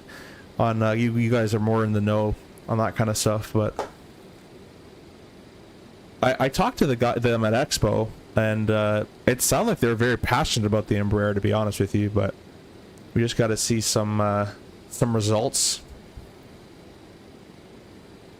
Oh, you know what, Lonnie, if you're still here, let me pop this up for you as well, so we can show it together here if it works.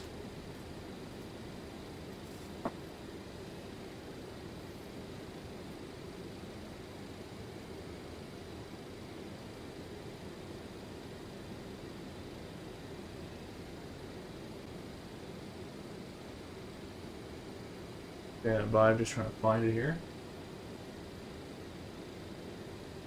Nope.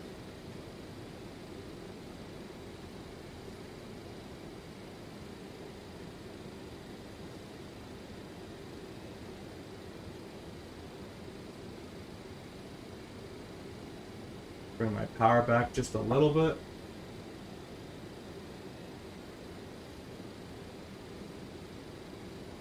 Alright, Lonnie, this one's for you. If this decides to work here. There we go.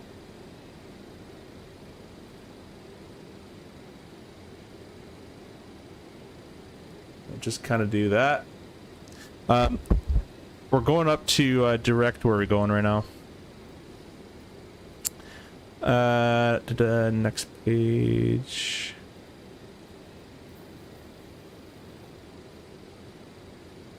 Stand by.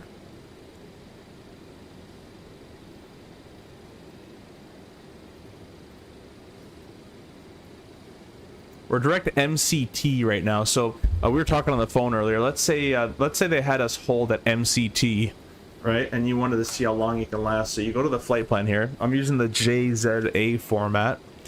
You go down here, you find MCT. You look at the right, and our planned fuel at MCT is 18.5. We'll call it 18.6. And our minimum fuel is 16.5. We're going to thrust back a wee bit. 16.3, sorry, we'll round up. So if they put us in a hold at MCT and we reach 16.3, we have to go to the alternate. That's kind of how that works. That's those numbers I was talking about the other day. So let's say if they put us in a hold somewhere closer, like on the Dusseldorf VOR, our plan is 12.5, but our min is 10,200 at that waypoint. So let's say we enter the hold at 13,000 pounds. We can burn all the way until 10.2. I'd give yourself a little bit more, like 10.5. And then that's your bug out point. So it's always good whenever you're given a hold clearance. It's always good to find this min fuel at that waypoint they've given you to hold at, and then you can you know when your bug out fuel is.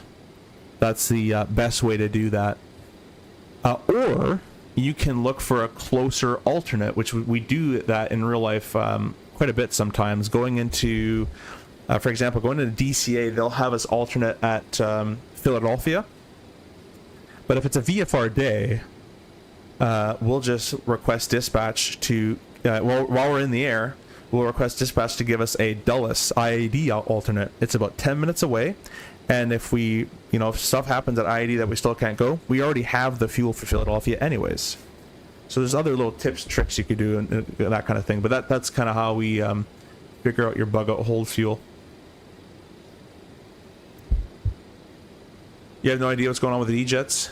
Yeah. Beta testing is out of the CFMs. That's all I know. Still no VNAV. Probably won't be any VNAV. Yeah. Show us how to get the Jazz format. Oh, yeah, I can do that for you.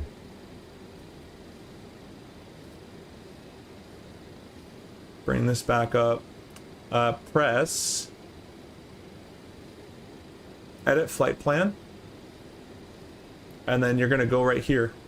OFP layout. You might not see it, the drop down, but that's where it is.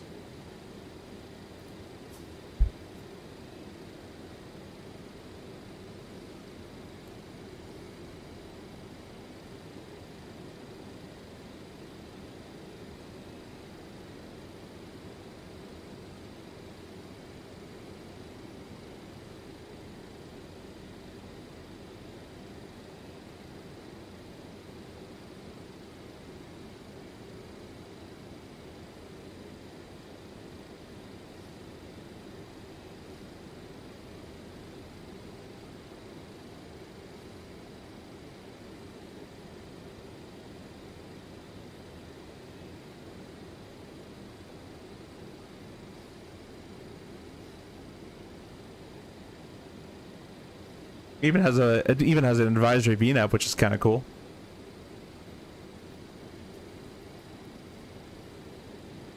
Yeah, no worries. Yeah, that's how we do the fuel stuff. Rerolled if we ever get given a hold. I was making a video. I haven't finished it today, but I kind of was making up as I go what kind of rules of thumb that I do. But You get given a hold clearance, obviously copy down the clearance. The first thing you want to do if you've been given a hold clearance or you hear people holding in the airport you're going to is slow down to your to the lowest flowable speed at your current altitude that you can go. At this airplane, I tried to find it. I couldn't find, like in the RJ, we have a speed card and it says at this altitude, this weight, you can go this fast or this slow at the minimum. So we would slow down. That's the first thing. If you know they're holding in your airport and or if you've been given a hold, because there's no point to rush to the hold. What if you slow down enough and by the time you get to the hold, they cancel it and you can keep going. So that's why we always slow down before getting going to our hold.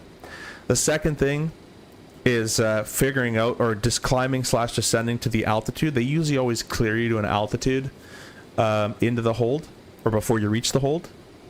Very rarely they'll say climb or descend in the hold. They usually want you to be at the altitude before you get to the hold. So slow down. The second thing is get to the altitude they want you to get to. And while you're doing that, the third thing is go direct to the fix you're going to go to. So if they cleared me direct such and such waypoint and hold, I'm going to slow down. So let's say they said clear to go to this waypoint, descend 10,000 and you're holding, they'll give you an inbound course. So I start slowing down. I'm going to start dialing in the new altitude they gave me, 10,000, start descending down, and then I go direct to that waypoint. So those are the first three things you kind of want to establish. Slow down. Find what speed you can slow down to as well. Get to the altitude they've given you, if they didn't give you one, then skip that one. And then start navigating to the fix. You could put navigating fix in front of the altitude as well. You can go slow down, navigate to fix, and then descend. That works too. But you're going to do things pretty quickly anyways. But what happens is a lot of people in flight tests and even an airline level at check rides, they'll be given an altitude to descend before they enter the hold, and they might even plug in the altitude into the autopilot panel, but they never actually select a mode, vertical speed, It happens. There's a lot of stuff happening when you've been given a hold clearance for both the pilot monitoring, who's accepting that clearance and copying it down, and the pilot flying, who is listening in and thinking about, okay, is this a direct entry? Is this a parallel entry? Do we have enough fuel? Blah, blah. So slow down. Get the altitude you've been given to and or navigate to the fix, whatever you want to do first. Let's say you navigate to the fix and then get to the altitude they want you to get to. And then you can start thinking about your entry and your fuel as well. So basically slow down and get towards fly the airplane first, slow down, fly to the altitude, fly to the waypoint, and then start planning the hold. And all these new airliners, even the RJ can do it. You just put the hold in the box and it'll tell you, oh, it's a parallel entry, and it's going to do it for you. But that's kind of the rules of thumb that I would start if they give you a hold clearance. And then that's how we determine how long we can hold fuel for. So if we reach that waypoint and we are, let's say we're, for easy numbers, let's say we're at 12,000 pounds of fuel, and our minimum at that waypoint is 10,000. Well, this airplane is currently burning. We'll call it 25 is 5. I don't know. We'll call it 7,000 pounds a minute to keep it easy. Or sorry, an hour. 7,000 pounds an hour. And we're only 2,000 pounds away from 10,000. We only got about like 10 minutes, like 15 minutes in the hold. So you can. It's always good to change your fuel number into time. And both for you and the controller. So I can tell the controller, hey, we have 10 minutes in the hold, or we have 25 minutes in the hold till we're going to the alternate, just to kind of let them know. So once you've slowed down, you've navigated to the point, you've descended or climbed the altitude they want you to climb to before entering the hold, and you figured out your hold entry and all that great stuff. Once you're on the fuel portion, find how much fuel is your minimum number, but also convert that number into time. In the RJ, it's about 4,000 pounds an hour at cruise, about 2,000 per side, roughly, depending on altitude and all that various stuff. It changes day to day, but roughly 4,000 pounds an hour. So if we have 4,000 pounds above minimum, we have an hour of a holding. If we have 2,000 pounds above minimum, like in that example, if our minimum is 10,000 pounds and we're at 12,000 pounds of fuel, We burn 4,000 an hour. Well, we have 30 minutes of fuel remaining for that hold. We can allocate 30 minutes of holding fuel. After that, once we reach that 10,000 minimum fuel, or whatever your minimum fuel at that waypoint happens to be on that OFP, that's when you're going to the alternate. Or you can possibly find a closer alternate, and that kind of changes the game a bit too. That gets a bit more technical and complicated, and more like the expert stuff. Where we'll change the alternate mid-flight, but yeah, that's kind of how I would teach the holding, and I'm making a video on it right now. Hopefully, it'll be a good one. With that, I'm gonna get some more water because my throat is done for now.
On a bit of a tangent there, but Evan, welcome. Thanks for stopping in. Hope you're doing well, my friend.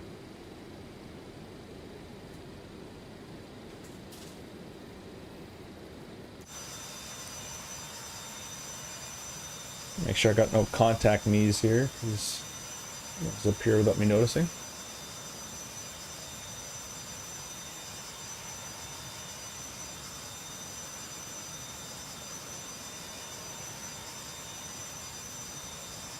I'm quickly gonna run and make a sandwich because I'm pretty hungry.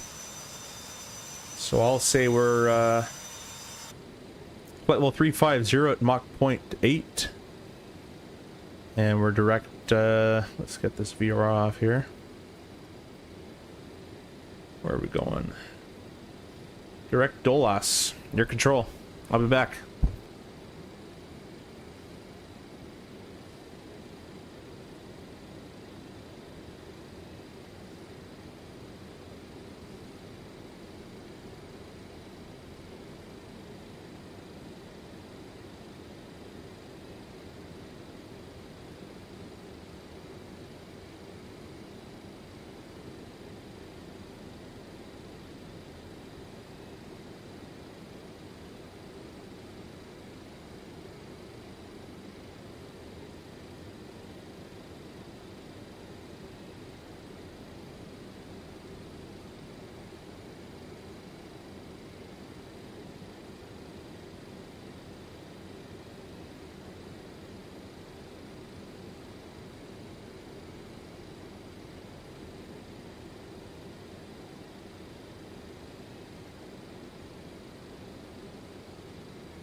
Alright guys, I am back.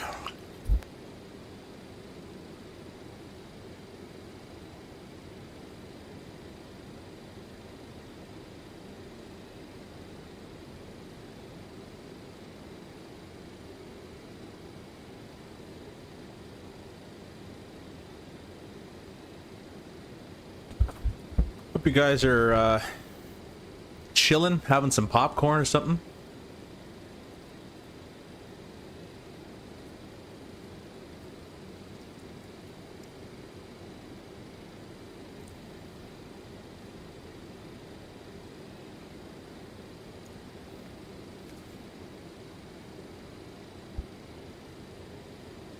I'm gonna start to see if I can get an ATIS for Düsseldorf.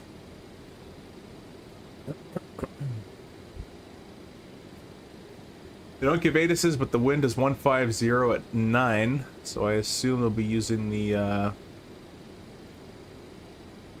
well, actually it's basically a crosswind any way you want to slice it, so we'll take a look at flight aware. It's pretty light wind regardless, so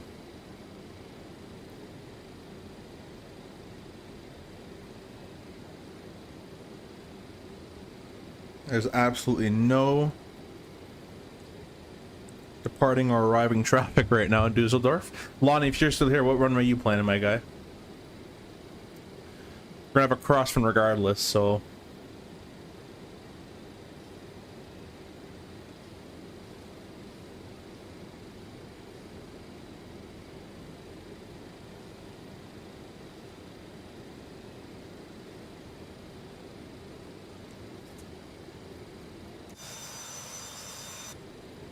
go back here and set up some views, why don't we? I haven't done that one yet. 2-3 right? Roger. Same ones we're using 2-3. Cool, cool, cool. We'll follow you in. Oh, look at that. Listen to that sound. You know, just that difference in sound. There's all our freight. See those hydraulic pumps? Little whine.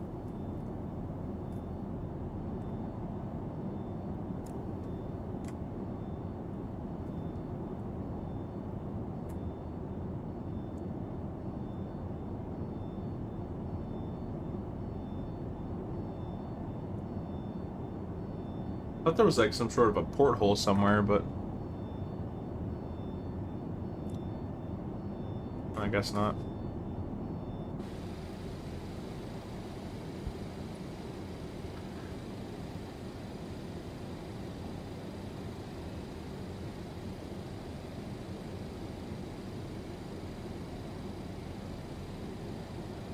You doing the same? Awesome. Oh, you're flying with us? I didn't even know that. I appreciate you flying with us, my guy.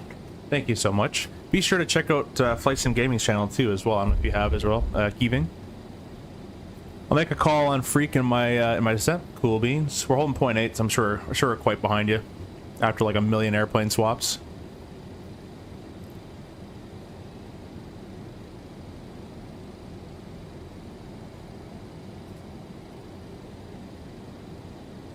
Yeah. What's your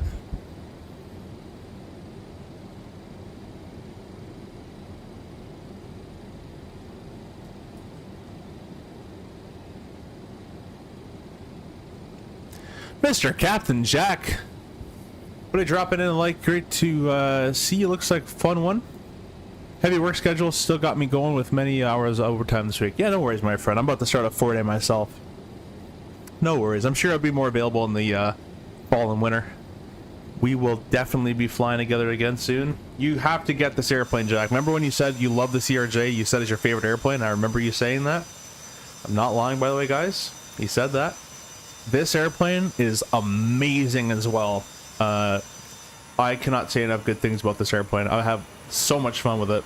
It's a lot harder than the RJ in every respect. It's take the CRJ, no auto throttle, no VNAV, that kind of stuff, no LPV, and then apply it to this airplane with all this flight engineer panel and everything. Right now I'm flying with the FMS variant, which can do RNAV, SIDS, and stars.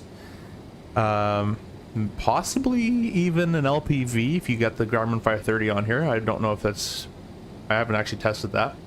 But I could do an ILS, and VOR and NDB, and it gets you flying a lot more manual, even more than the RJ. A lot of fun. Decent enough autopilot. You can put an auto throttle on if you wanted to. Anyways, let's start planning for runway 23 right as Lonnie's taking that one. We'll go landing. Taking flap 30. We'll set the wind. Set the V-speed. Set the EPR for the time being. That'll be more than fine. You can also get the charts in here, guys, by the way. I don't know if you guys knew that, but EDDL, where we're going. And we're doing PISAT.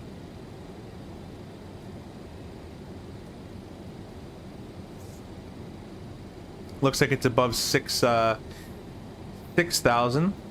What I'm going to do is I'm going to dial in 6,000 my altitude selector.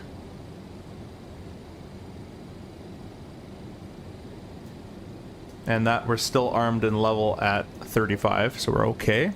Yeah, the CRJ is so cool. After I get the CRJ down, got to look at this one. I am also loving the 8.7, much more automated, of course, but one that looks like a big challenge. Yeah, the 8.7's, I mean, you press go, right? No, I'm just joking. 8.7's a cool airplane, for sure. A lot of good destinations you can do with that.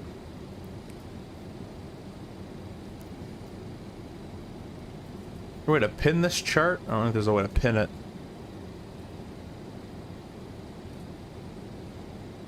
Anyways, we'll leave that for the time being. And because we can, guys, we're just going to go direct PSAP.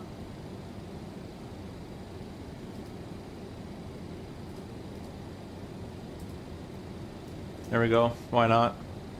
Great shot anyways. We're going to do that. And we're going to plan 6,000 feet there. So we have to PSAP, we have an 19 minutes, that's it? No. Oh, I guess we are 155 miles. So we're going to start descending at about 90 miles away. And you can even use your built-in calculator, but it's right here on the flight tab. We're at 35,000. The goal is 6,000 or above.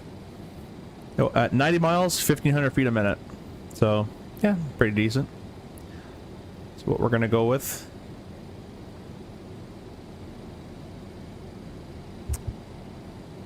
Love the old school steam gauges you're showing tonight in the in this aircraft. Yeah, no, this airplane's awesome. You can also turn the flight engineer on if you don't want to go, you know, crazy. Right now, I have the flight engineer doing pack temperature, airspeed bugging, fuel heat, and engineer's voice.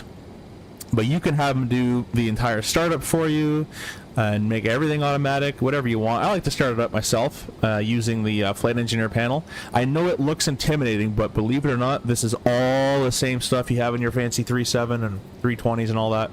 It's just there's no computer. So this is all your generator switches. This is all your fuel switches. And basically, it stays in the on position for most of the flight. The fuel heats are off right now. Hydraulic switches. APU panel right here. So it's all the same stuff. I forgot to turn my ignition off. Oops, bad pilot. And what else? So it's just everything here. Air conditioning, our bleed air, our packs. It's all the same stuff. It's just in a big, it's just nothing's automated. So it's a big, huge section for it. There's your pressurization panel. Kind of like the old, like a classic 3.7. Same kind of style.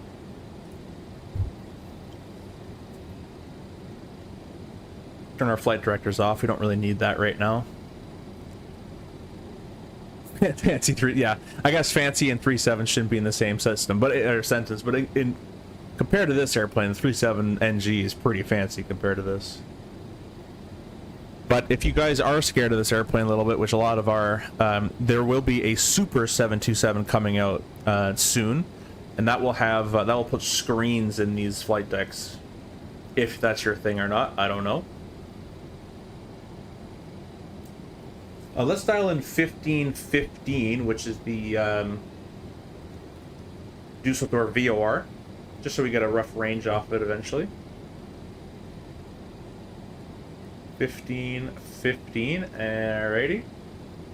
We're not picking it up just yet. We'll set these RMI indicators to VOR, that's okay. Let's go ahead and get our approach chart.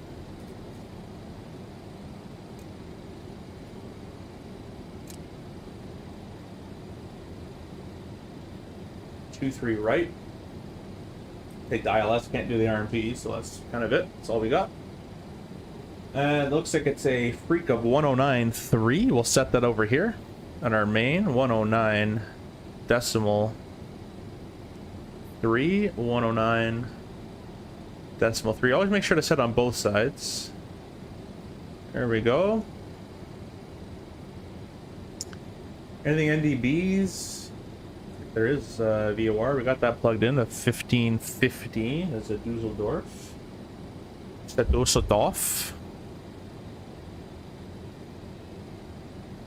That's a strange misapproach. Wait a minute. Climb heading 230. Where am I heading? Until crossing 0.6 DME on the Dusseldorf VOR. Or that ILS, which I don't know why we'd have that one.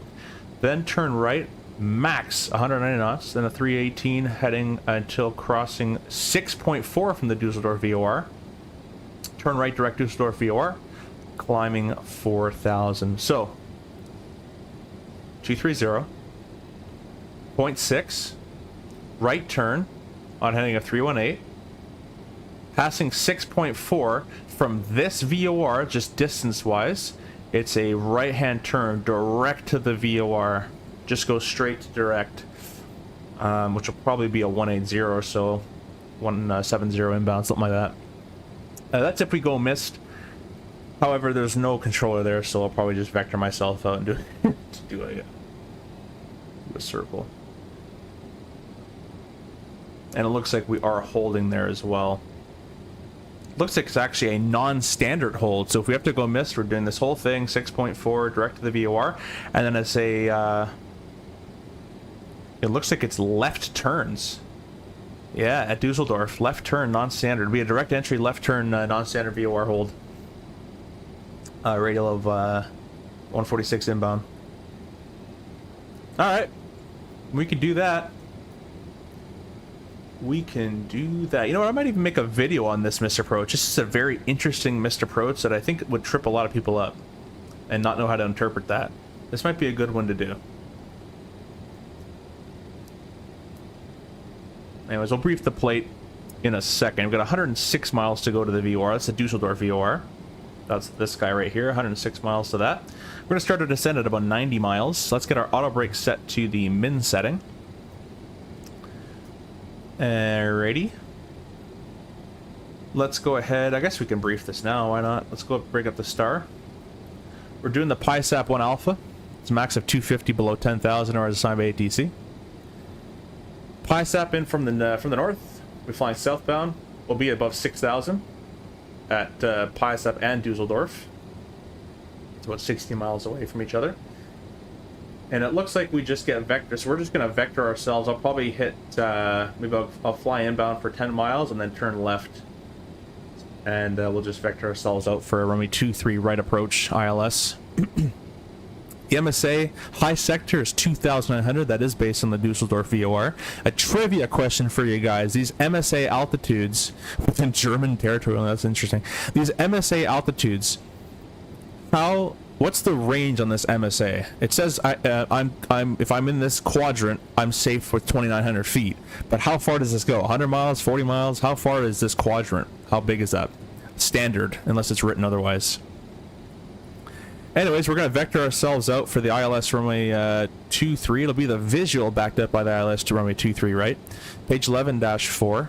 I got 18th of April 2025. Loc is 109.3 has been set left and right. Final approach course of 230. We can actually go ahead and set that right now. We'll go ahead and do this. We'll go put our heading bug there. We're going to press turn knob, heading select, nav mode, course of 230.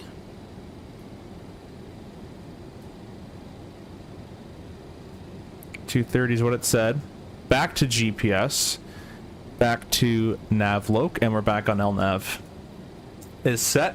Got a glide path check at Regno 3000 or above. MDA will be for a cat. We'll say we're cat 3. It's 3. It's only 10 feet.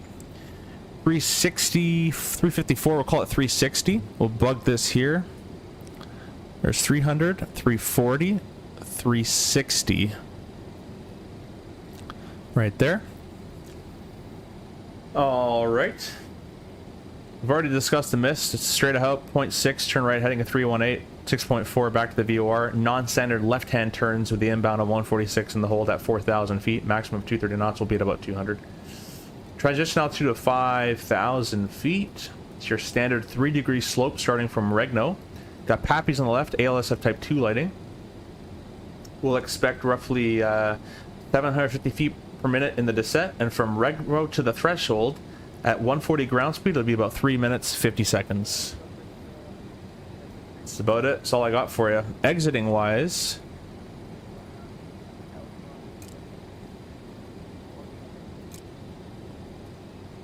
we're at 80 miles. We should start descending now. So we'll press that button, and we're gonna go ahead in vertical speed mode and go to about 2,000 feet per minute. Nothing too crazy. You're gonna reduce our thrust. It's gonna go crazy, and then it's gonna come back up. So maybe a little less will be okay. All right, speed's doing fine. Airport 10-9 page is the one I want.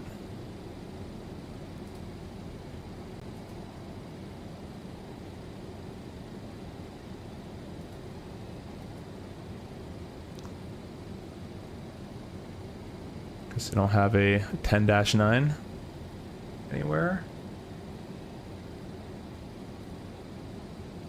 That's close enough. That kind of does everything all in one. That's fine.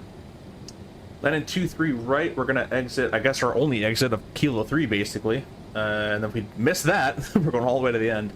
But Kilo 3 is where we're going to be going.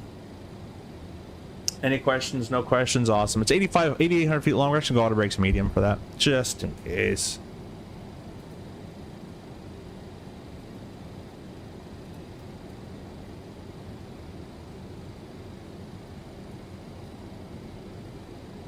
I'll catch up with chat here, guys. Sorry, I've been neglecting you a little bit.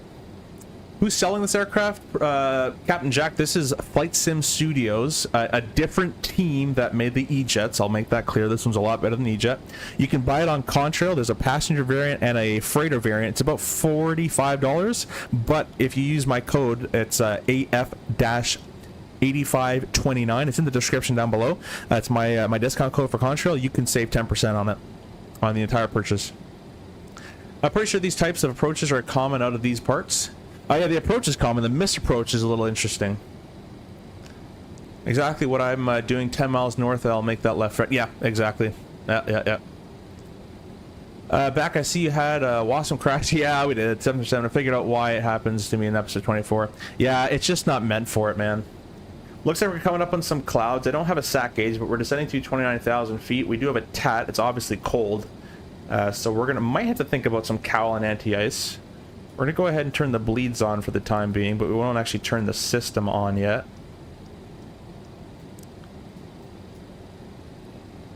It's minus 10. We don't need anti-ice at 10 degrees. So we're probably gonna get into it here. We'll put the cowls on first.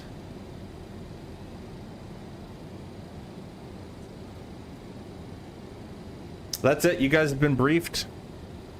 The pilot monitoring in this case would identify any threats. A threat that I would mention is my first time ever flying into Dusseldorf. So there's a threat right there, a little bit of unfamiliar airspace / airport.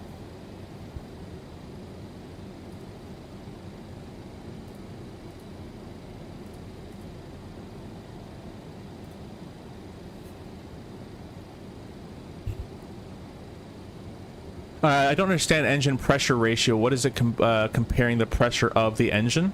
EPR, engine pressure ratio, takes your... It's kind of the power that the engine is outputting. I've never used EPR in real world either, but the way I understand it is it's transmitting to you the power that the engine is putting out. For example, as you get higher in the atmosphere, obviously there's thinner air. So back in the day, 80% RPM on N1, this is just a gauge. Nowadays, our screen N1 values actually mean like 80% means 80% at all altitudes. But back then, you didn't know what 80% meant at high level, low level, at the air density is the way I understand it. So EPR, the engine pressure ratio, will actually give you, I believe it compares the N1 and N2, if I'm not mistaken.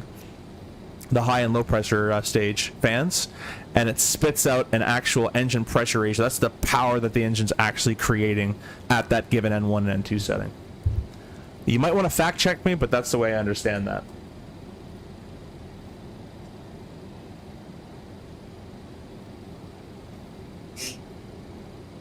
Alright guys, we got flight recorder loaded.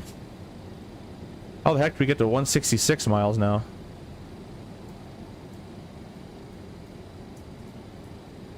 Oh no, we're still good. We're 50 miles from Pisa. We're doing fine. What's our altitude? 22. We can lessen this descent a little bit. Well, that's how we did it, because I put in the completely wrong code. 1515.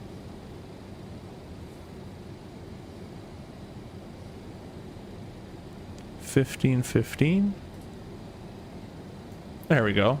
That looks better.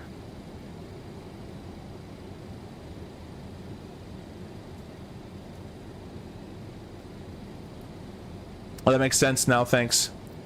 Does 727 have auto throttle? It does. You can set it to have auto throttle, but I believe originally when they were flying this airplane, most of them didn't. But you can definitely fly it with auto throttle. Go to options, and it's somewhere in here, I believe. Might be an aircraft. Auto throttle switch show. That's it.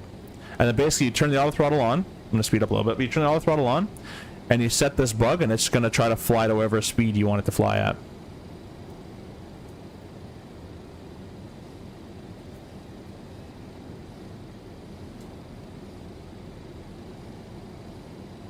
Now notice I've opened the bleed air from the API for the anti-ice. Look how high of a throttle setting I'm at here.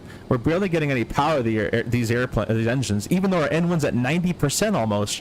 Let me go ahead and turn those bleeds off.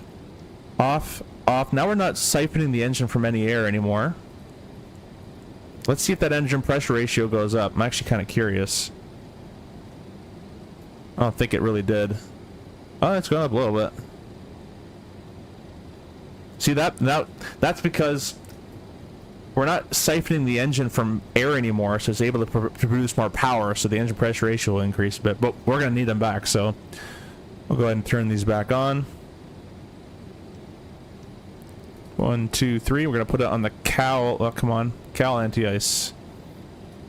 You always want to put anti-icing systems on prior to getting anti-icing. We're actually just reaching 10 degrees. We're just shy, so we won't need anti-ice for too long.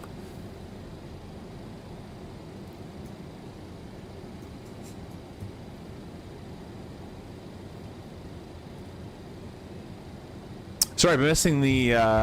let's get rid of that comment.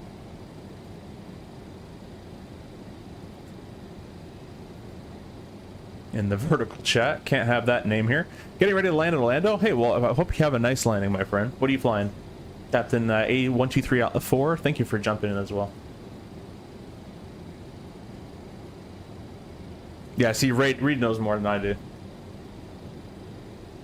So you want to fact check me on that. RJ would just use N1.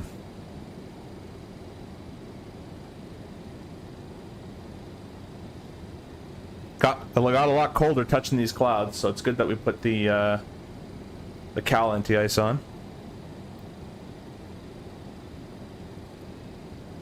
Yeah, so what Reed is basically saying is it measures the pressure that's coming into the engine, and then it measures the pressure coming out of the engine, and then it spits out an engine pressure ratio, and it kind of it equates to how much power the engine's putting out.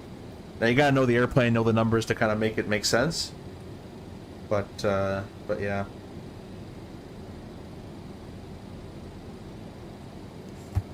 Reed, you should make a channel, unless you already have one.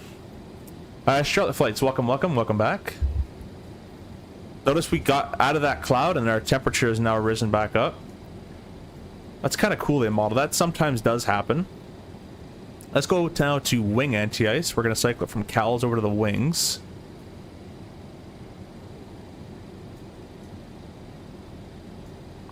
Let's continue descending a bit steeper here.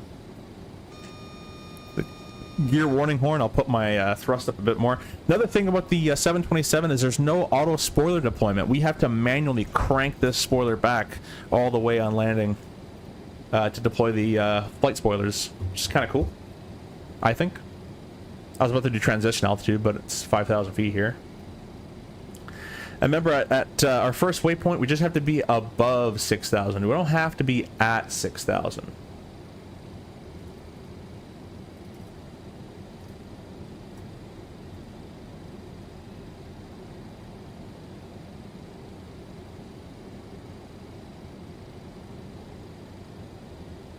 I'm pretty sure they don't do CTAF frequency here, right, guys? So we're not going to do that.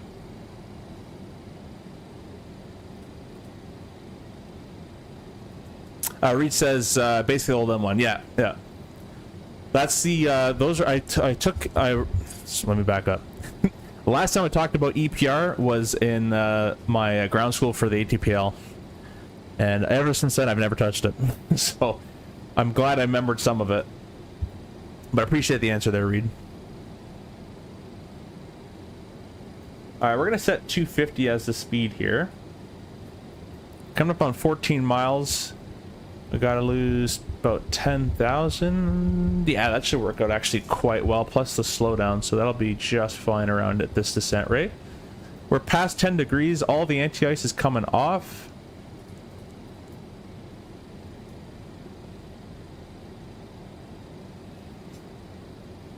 Can you send me your flight information tomorrow? Charlotte, I actually changed my flights. We're not coming to Charlotte anymore. I'm going to St. Louis tomorrow. It's a St. Louis overnight. Due to a scheduling conflict.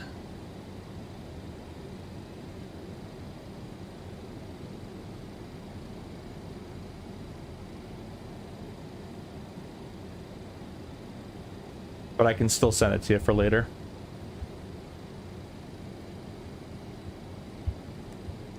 Alright, coming up on... oh, I thought I turned these off. Alright, anyways.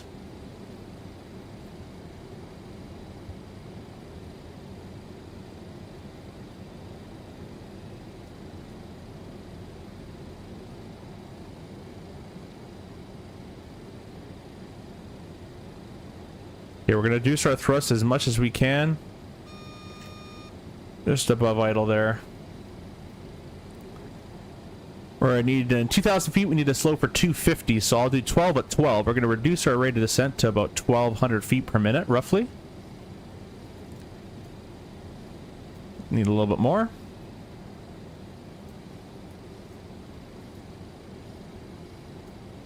There we go. Taking the right turn at PSAP, going inbound direct to the DME of 15 from Dusseldorf. We can actually fly this all on VOR, so why don't we do that? It's an inbound of 169. Let's go ahead and turn this heading to about here for the time being. We're at 250 knots. Let's go off of that, on heading. Nav mode, we're on the Dusseldorf VOR. What is it, 269? 169 is the radial in question. So we gotta start turning. We're gonna miss it here. There we go. We're basically on the radial right now. And you can put it in Navloc, and it'll follow that radial inbound. And we're still flying the star. So what I'm talking about, guys, here, I'll bring up... Well, that's the wrong page. We're gonna bring up this. We are right here at PSAP. We were using navigation through the FMS, but we're just flying 169 inbound towards the Dusseldorf VOR. And a DME of 15 miles, we're going to be at this position. Right now, we're at a DME of 28 miles. So at 15 miles, we're going to be there. All right, we're passing 10,000. We'll go... oh, I know what I did. I hit the lights button, which does everything on. Okay, we'll do that back on, that back on, that back on. And we're through 10, so we'll throw those on as well. Turn our anti-ice all off. Don't need that anymore.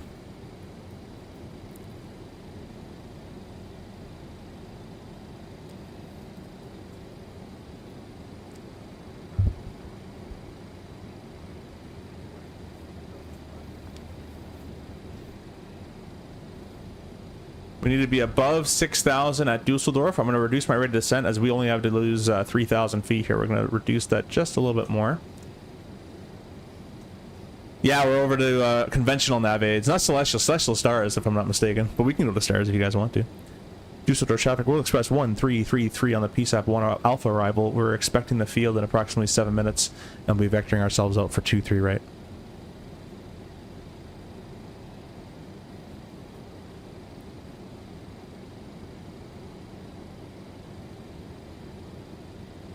Okay, we're... Traffic, Shamrock 45 November, heavy 4,000 feet, entering the right base for 23 right, we're about 20 miles.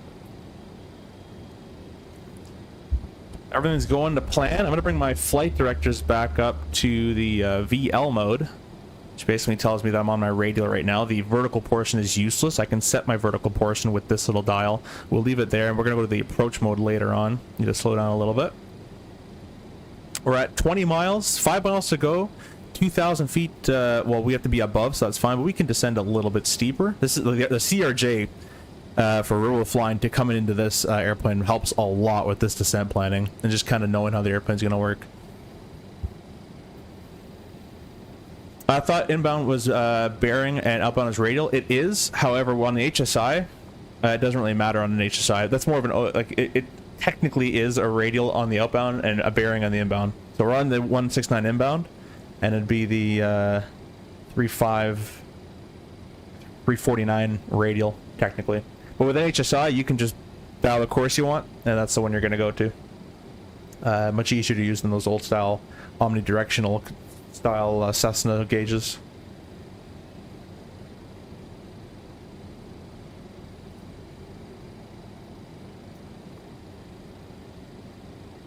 Düsseldorf traffic, it's World Express 1333, 15 miles to the north of the field, 7.4 descending 6,000, and I'll have vectors shortly.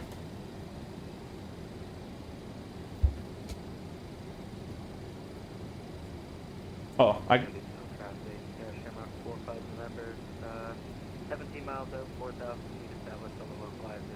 17! That's a far final. Check 7 for 6,000, holding that 250 speed nicely. There's no auto throttle, doing this all manual like the old style. We'll be getting the Pro Desk Sim 727 throttle kit inbound here shortly. I have purchased the 737 throttle kit, and Pro Desk Sim went ahead and sent me their 27 and Airbus set. They will be delivered by September 4th. So expect another 727 and Airbus and 37 stream. I'll probably do the iFly because that's the one that actually works in 2024. Alright, we're just reaching about 10 miles to the VOR. We're going to go make sure our heading indicator is synced. About there, we're going to go heading mode. And heading is says on the FCP, or the FMA, whatever you want to call it. Probably FMA from my flight mode annunciator. And we're going to bring it to the left. 230 is the inbound. So let's go ahead and change this to 230 for later.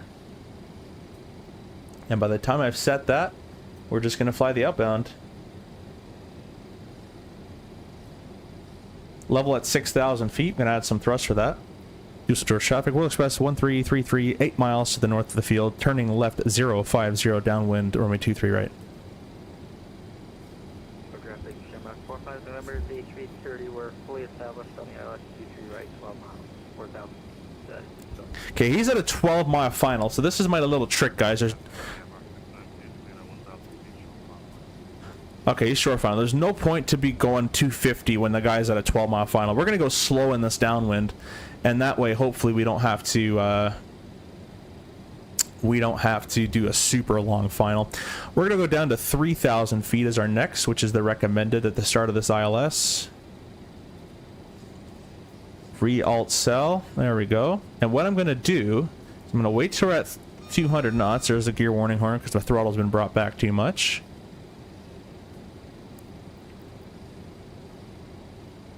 Pretty good, roughly around there. And we're going to press IAS hold, and the airplane's going to start descending us. Or it should start descending us to maintain. There it goes. 200 knots on the ISA. So this is the equivalent of descend mode in the CRJ. IS hold is the equivalent of descend or climb mode. All right, we're set to 230. Now last, we've got to change to our ILS frequency, which is 1093. There we go. Glide slope is right at the bottom, which is what to be expected, and the course is off our right. Now the wind was 150, which means it's pushing us this way, away from the airport, and that's fine. We can stay in this course. That's okay. I just didn't want to be pushed inwards towards the course.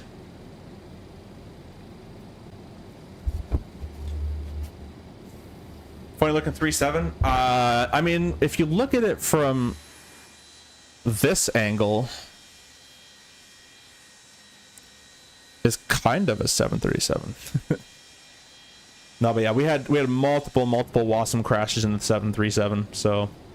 For traffic, Sherman 45 November, established 7 miles.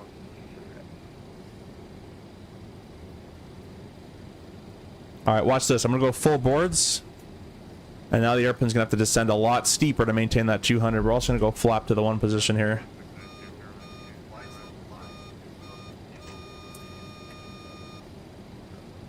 So we'll go spoilers retracted. We're about a 12 mile. We'll start turning inbound on that.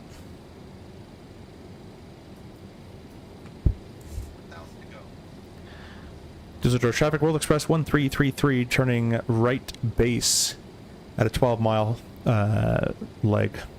4,000, setting 3,000. Düsseldorf. Let's go overhead. Our flight directors will set to the approach phase. And what we're also going to do is set our autopilot into the auto GS mode. So now we have our flight director is set to VOR loc. And our autopilot is set to VOR loc, and it's going to capture the localizer. What we want to see is our flight director capture the localizer, as well as our autopilot as well. We'll start turning inbound a bit more, heading of 180 or so. Alt cell at 3,000 feet, spoilers retracted. We'll add some thrust here.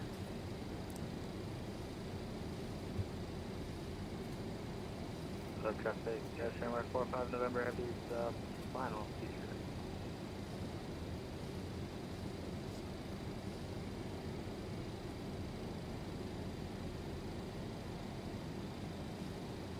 Okay, there's loc captured. Both the flight director is showing me the localizer and the autopilot is flying the localizer.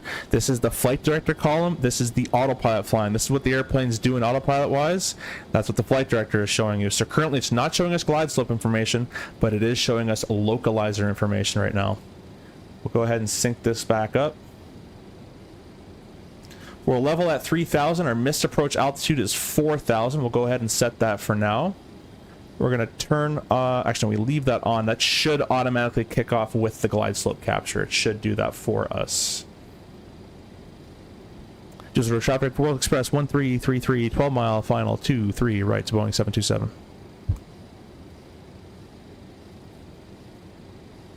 Runways in sight. We'll call visual landing from here. So this is a thing we do in real life, guys. Even if we hear the minimums call, it's kind of pointless. I've already called landing from this portion out. We're visual. So I'm going to call landing now. So you won't hear me call it at the MDA. Great comms, guys. Great flight. Hey, Lonnie, I appreciate you flying with me, for my friend. Sorry it took so long for me to get set up. But next time we're going to fly the iFly Max, and it hopefully won't have any crashes in there. There's the glide path alive. We're going to hold in the gear just a wee bit. Going to go to our next flap setting, flap 5. We're going to slow to about a 180 on the speed here. We're watching for the glide slope to be captured. There's glide slope captured. It's starting to descend. We'll go ahead and go gear down. But the grab my FA button and reverse his arm, but that's a CRJ thing. Not doing that here. We'll go flap 15. We'll continue slowing down. Yeah, Sherman 45 November, clear for way 23 right, passing kilo 3, crossing 23 left. I'm going to start my flight recorder. Düsseldorf traffic, World Express 1333, 8 mile final, 23 right. Now what I've noticed is the airplane doesn't fly, like a lot of airplanes in the sim don't fly the ILS too well on autopilot anymore, but we're gonna see how well this goes. I love the 727, that's okay, just bugging. Yeah, no worries, my friend. I know, I'm just joking around.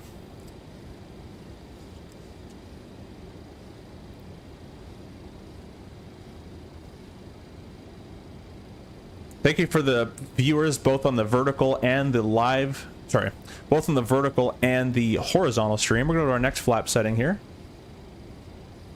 Give you guys the yoke cam. Oh, that's the wrong camera.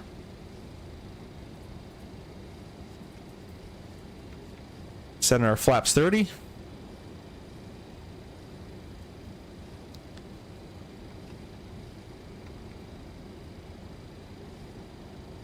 Got an Xbox achievement, that's always welcome. We're gonna go manual. Autopilot's disengaged. Flight director's off, don't need those really anymore. We're flap 30, gear down 3 green. The spoilers are manual anyways, so we're gonna be doing that.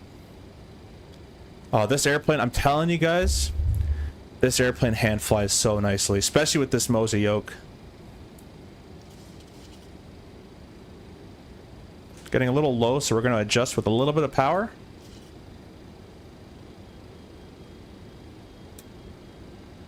And we're on visual guidance, so I'm not going to pay too much attention to the glide slope, but at the same time, it's there as a as an aid to us, and the localizer included with that.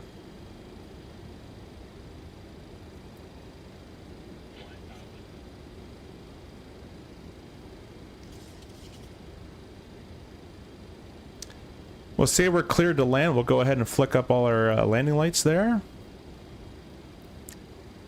Düsseldorf traffic, World Express 1333, short final, 23 right. It's too many threes.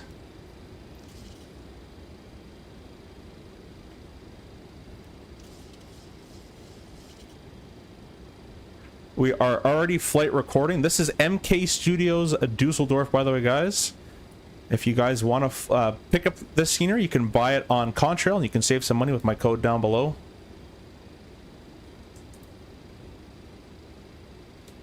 Did I just turn the autopilot on by accident? No. Okay, good.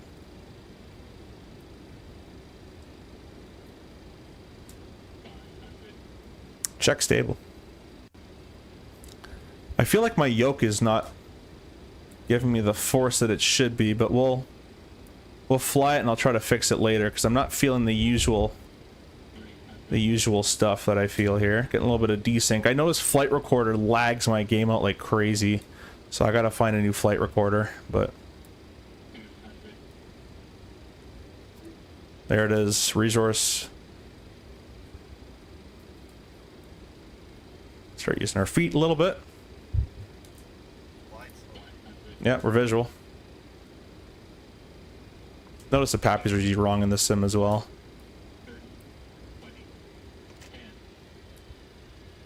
Add a bit of rudder. Spoiler. Reverse. Right rudder, left aileron. I'm gonna turn off the recorder so I can like actually fly without lagging everywhere. That's the hope anyways. Manual braking.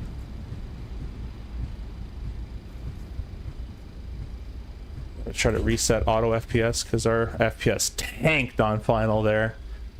Anytime I use flight recorder, it tanks.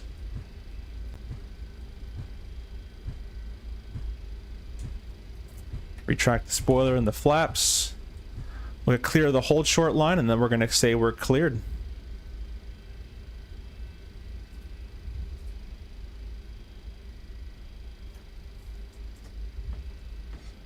Düsseldorf traffic, World Express 1333, clear, 23 right. Thanks for all flying with me.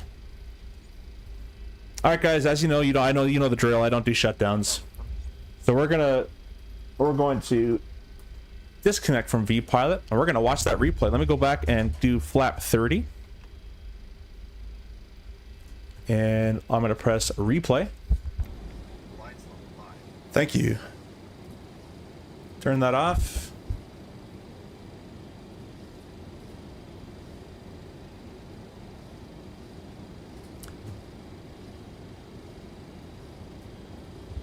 Thanks, Simple. Thanks, TBM, as well. Another greaser. 24 default recorder is pretty decent. Just got to set up everything once you hit play. Okay. That's not too bad. Maybe I'll give that a try, because my flight recorder, like, in the replay, it's not bad, as you guys can see, but it just tanks me when I'm flying. Let's go ahead and do... Man, I can't wait till Chaseplane gets in here. We'll put that to about there. We'll press showcase. Don't follow me. Fix that view up a little bit. Bring you back over here. We're gonna zoom in a bit. Get this all nice and cinematic looking.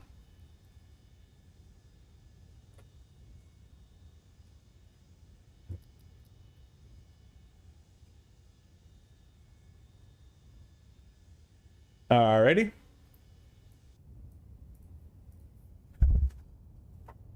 Yeah, I was left seat today in the 727. I usually do left in the 27. If you guys want to see a right seat landing, don't hesitate to ask.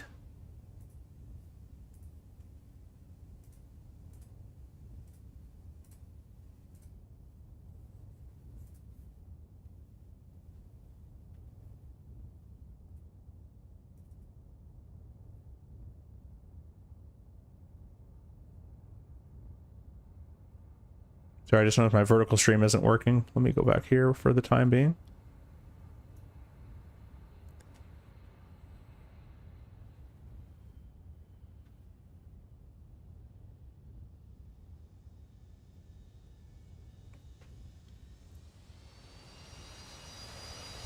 That's it. That is it. We'll do a couple more of these laggy awesome replays. Why don't we take it from the flight engineer station?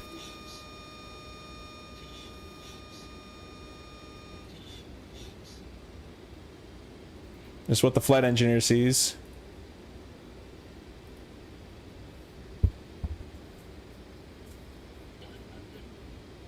It's really fun in this airplane to just smoothly add that right rudder.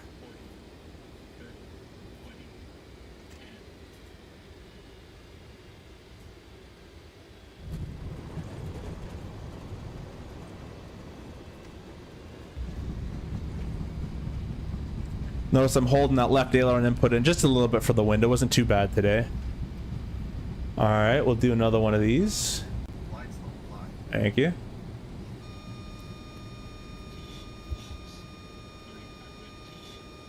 Thank you. Yeah. Gonna get you guys a view from the classic Dusseldorf view, if I can get there in time.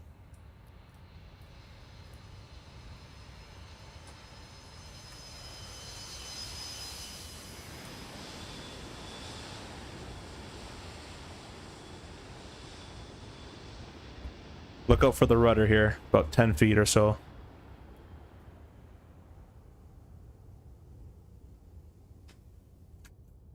Probably could have afforded a little bit more right rudder. That's okay. Could be worse. Definitely could be worse. Could add no rudder at all. Anyways, guys, I hope you enjoyed this stream. We're gonna probably end it about there. I'll leave you one replay from the flight deck again. And we're gonna call it. To everybody who flew with me, I really appreciate you, and who took the time to continue flying after I got all those problems. Thank you very much. You know who you are. And to all my members of the channel and partners of the channel, I really appreciate you being part of the channel and or members of the channel. It really does help and makes it all worthwhile to be clear with you guys. So thank you for that. We'll leave you with this. I'll see you guys in the next stream, hopefully on Wednesday or Thursday. Peace out.